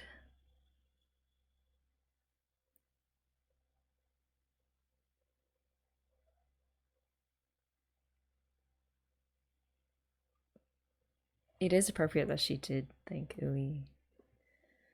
She wouldn't survive without Ui.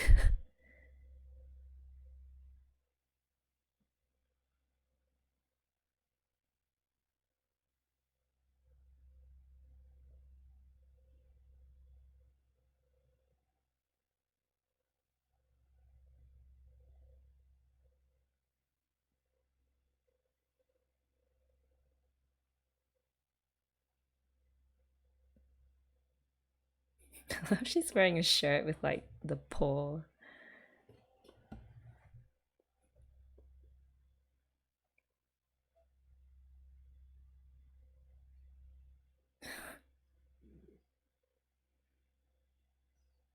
Oh, she's still. I think the words are meant to be like angel.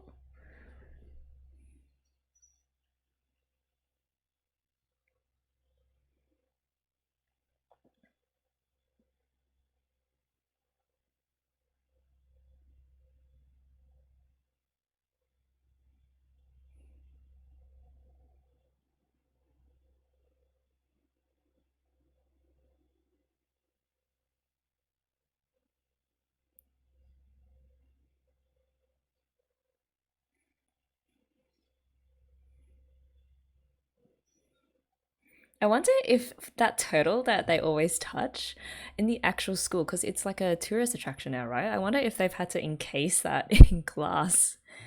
Because I don't know how many people would want to actually do that. Oh.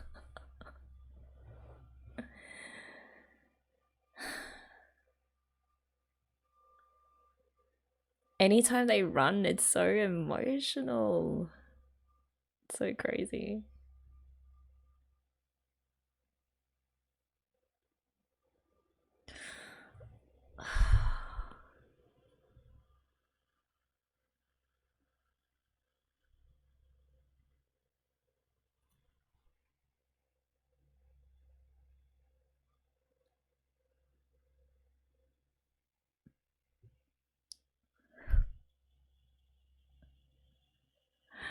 Ritsu just holding her girls together. Oh no.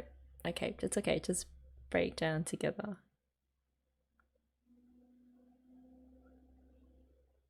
Oh, they were so nervous as well. Ah, thank you, movie, for letting us see this other side of that song.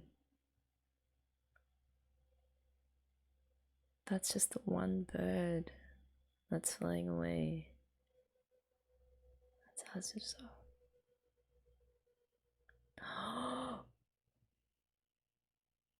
The letters.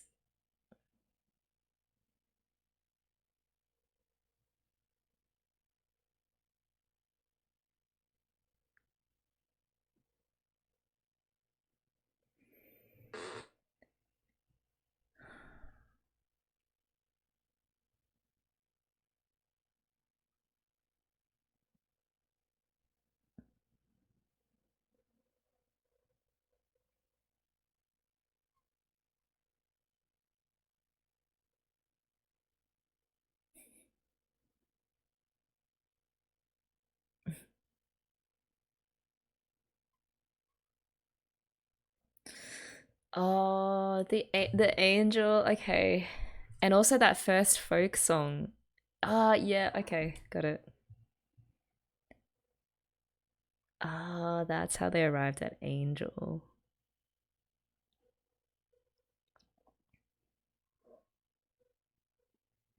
I love that they were all looking at the same bird too, as they were coming up with this symbolism.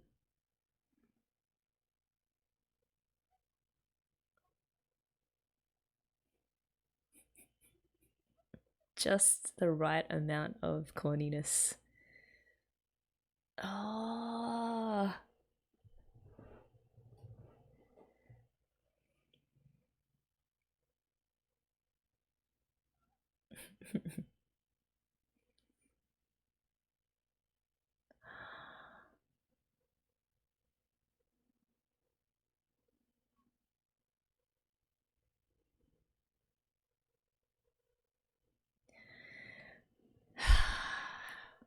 You know how we always talk about Azusa being a conduit for the audience, or like she is us?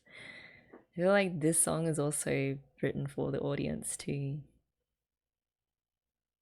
like to lift them up. Just as a boost to make up for this show coming to an end, but not really.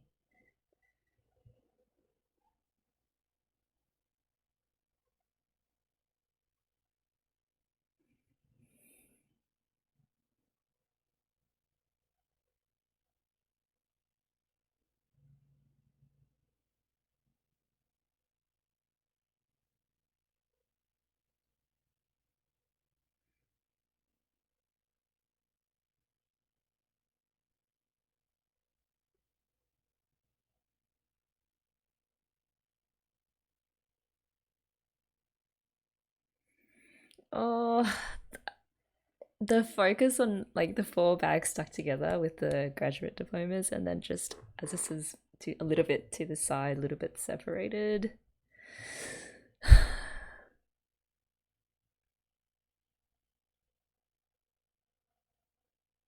I can't do this again. No.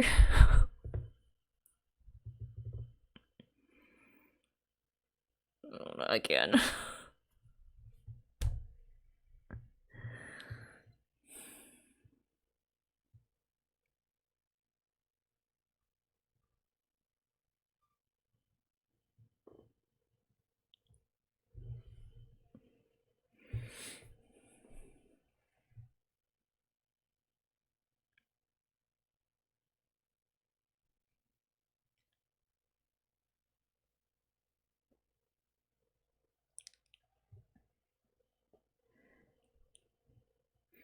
Uh, their rehearsal.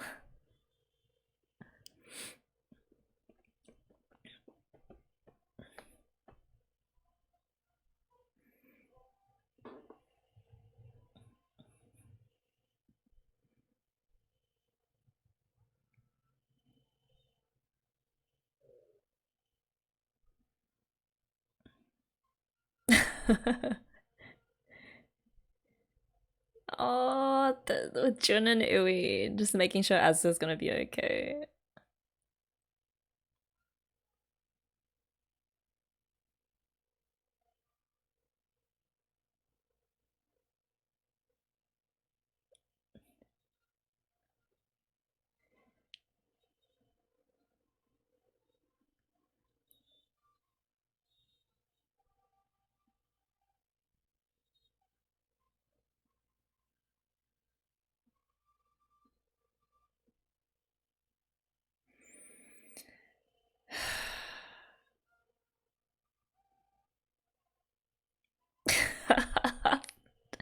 Pretend that's Azusa.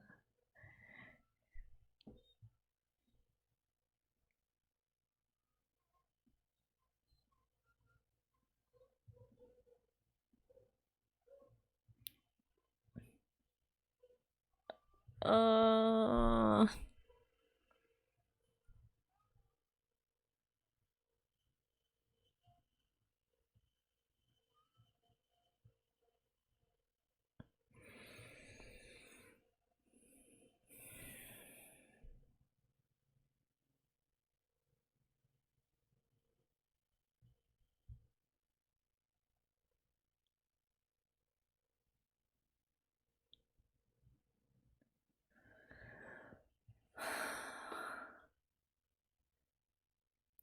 You guys aren't very good, are you?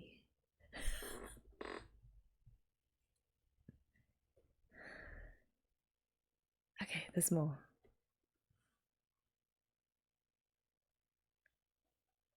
Oh.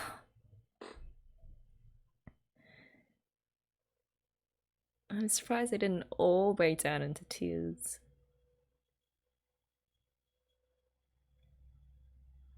It's so fitting that we only get a shot of just their legs.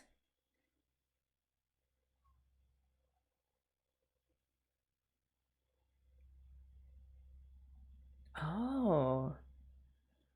Oh, the one that they started with? Damn. The circularity, man. I love it.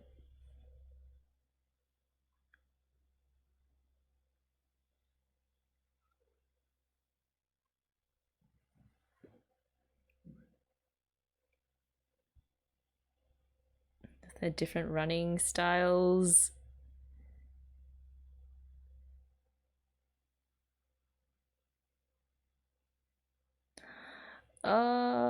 Okay, we will watch the credits because there must be things at the end, right?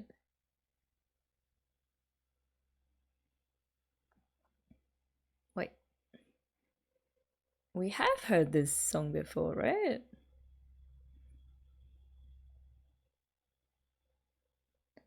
This attraction is unsuitable for children.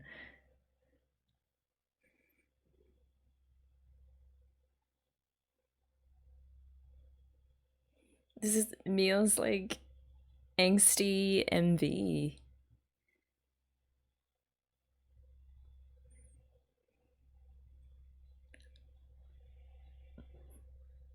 Uh they're so cute.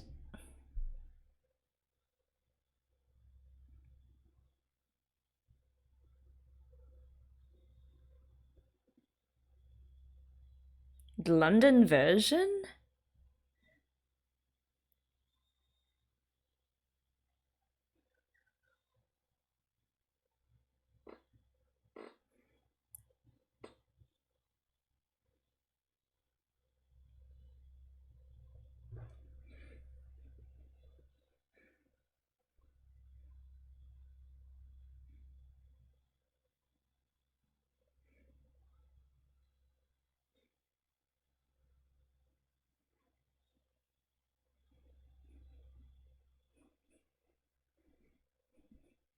Eh? Wait, their hands are like wrapped up together in some kind of ribbon. Hey. Is that it? Wait. Okay, I'm just gonna skip. No, no skipping, sorry. Is this a live studio recording version?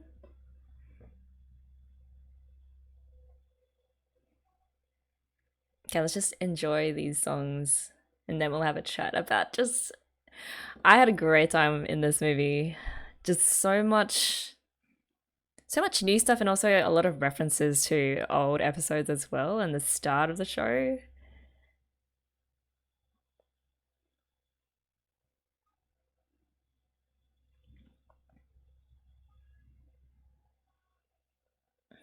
Just the ballpoint pen song.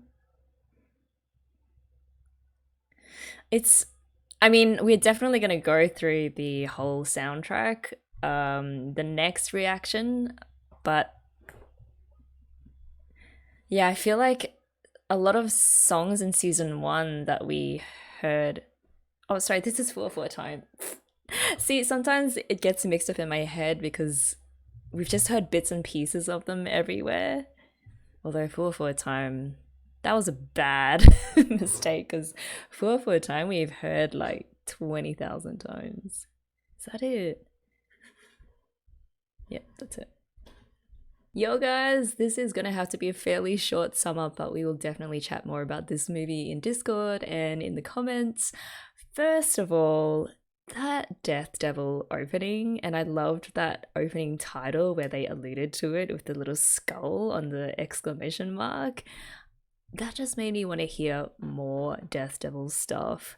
I wonder if there will be any Death Devil performances in the live concerts. Surely there must be. If they do put that in there, I am going to go crazy. Okay, back to the movie. So they fooled me for sure how rock confident the HGT girls were in pretending to be a hardcore rock girl group and arriving at a musical crossroads and getting into fights over musical direction. Speaking of which, the music in this movie, I am really looking forward to listening to that opening again because it was in such a different style to what we're normally used to in KyoAni openings. Still like 100% sweet, but at a much more chilled walking pace compared to the usual franticness of Yui's openings. It also made use of a lot more acoustic sounds with those lovely backing vocals from the girls, especially those parts when they would slide down the notes. Something I'd listen to on a nice spring sunny day where I headed down to the beach or something. But of course, in the movie, they are not headed to the beach, but London did not disappoint. Just seeing it fully animated like that. Details like how they went to the British Museum and saw the Rosetta Stone in like a callback to the Romeo and Juliet production. 221B Baker Street. I will not ever get over the fact that they made it one of the attractions that they visited, especially because they only had 3 days, if you minus the travel time, to see London. Like most people would skip that unless they have a very particular taste. And I am still of the belief that it was Mugi's idea to go there and I guess reenact some of her detective sleuthing fantasies. Of course, all of the mix-ups that they get into with the sushi bar and then, having to do free labor for no pay, not even food, was a real trip, and the shenanigans that happened in the hotel rooms. Okay, so I want to talk very briefly about the whole Azusa mistaking Yui's intentions for her. She did say that line, like something like, "Oh, I'm not like that," when it looks like Yui is going in for the kill, for the kiss. And that was so interesting to me. Obviously, because these are high school girls, which is where a lot of people are still exploring their sexuality. And, sometimes even though you might actually have feelings for someone of the same sex, because it's not the norm, and especially, I guess, in a society that's relatively more conservative in certain aspects, sometimes you can and you do blurt things out like, "Oh, that's not how I roll," to sort of distance yourself from all that confusion that you are still working through at that age. And so I thought in the movie, the way that they addressed the Yuiazu attraction there was done pretty well. Like, it was sort of a jokey sort of take and it wasn't really serious, but yeah, the cherry on top was Yui being completely clueless. But to be honest, if I had to guess at Yui's preference, I'm totally going to claim her for the pans because she's just so open and accepting of everyone and anything, that it makes sense to me that even in matters of sexuality, she would tend naturally towards a more broader spectrum. Other than the London stuff and the live gigs and the adorableness overload whenever the girls had to communicate in English, I do love that the movie also devoted a significant amount of time on the stuff that happened before and after the graduation. especially the process of writing Azusa's song and how they settled on referring to Azusa as an angel or as their angel. And it all points back to the first episode when Yui hears them singing that folk song. It was Tsubasa wa Kudasai, which translates into please give me wings. And just to like hammer in the message so you really don't miss it, there's that bird that they're all watching spreading its wings and flying off into the sky. And Yui says, you know, I hope that this song will give Azusa wings. And there's just so much to unpack there, and we'll probably talk more about it in the reaction to the soundtrack. But the key underlying thing is that this song was written by all four of them collaboratively. And as Miki said, it's just overflowing with all of their love for Azusa, and by gifting her their love and their souls through this song, they hope that it will give Azusa strength to go on with life even as they all leave for college, and to remind her that it's not the end. You know, there's just so much more for her to experience, and that, yeah, graduation is not the end and they will always be there for her. Fittingly, it is also a song that was very much, I think, written for the viewers of K-On! 2, who had to face the reality that the movie was likely the last K-On! Animation that they were going to get. So I really appreciated that the writers took time in the movie to express very clearly, through that process of writing the song and through the actual song itself, express how much they appreciate all the love that they got from fans, and that there will always be love there shared by everyone who loves K-On! One last note, Sawako, man, again, just showing us how much she adores those girls, not only by showing up in London to help them through a gig, but back at school by preventing that stodgy old boomer from disrupting the girls' last classroom concert. And we find out that it runs a lot deeper than that. Her protection of the girls springs from a place of having been oppressed by conservatism and a society that doesn't appreciate Death Devil type music in a school setting or for high school girls. And so she wants to save the girls from having to go through the kind of grilling that she and her former bandmates did. So yeah, top marks for Sawako and just being a ride and die kind of teacher. Okay, I've got to leave you guys here for now. I feel really good after having watched that movie, and I'm so grateful that I got to discover K-On! When I did, so relatively early on in my anime journey. So thank you, arigato, or as they say in London, arigatou gozaimasu, for journeying with me all the way from the start of K-On! To where we got to today. It's been over 9 months, which is insane. Thank you for all of the conversations and the views and the sharing of what K-On! Means to you. The silent watching as well, like even if you never left a comment.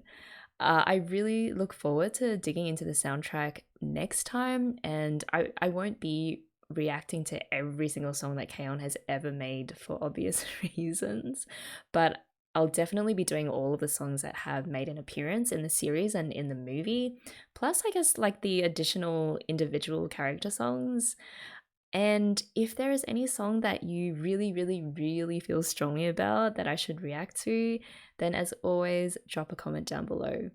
So yeah, until next time then, take care guys. It has been a blast, and just again, thank you so much for watching along with me.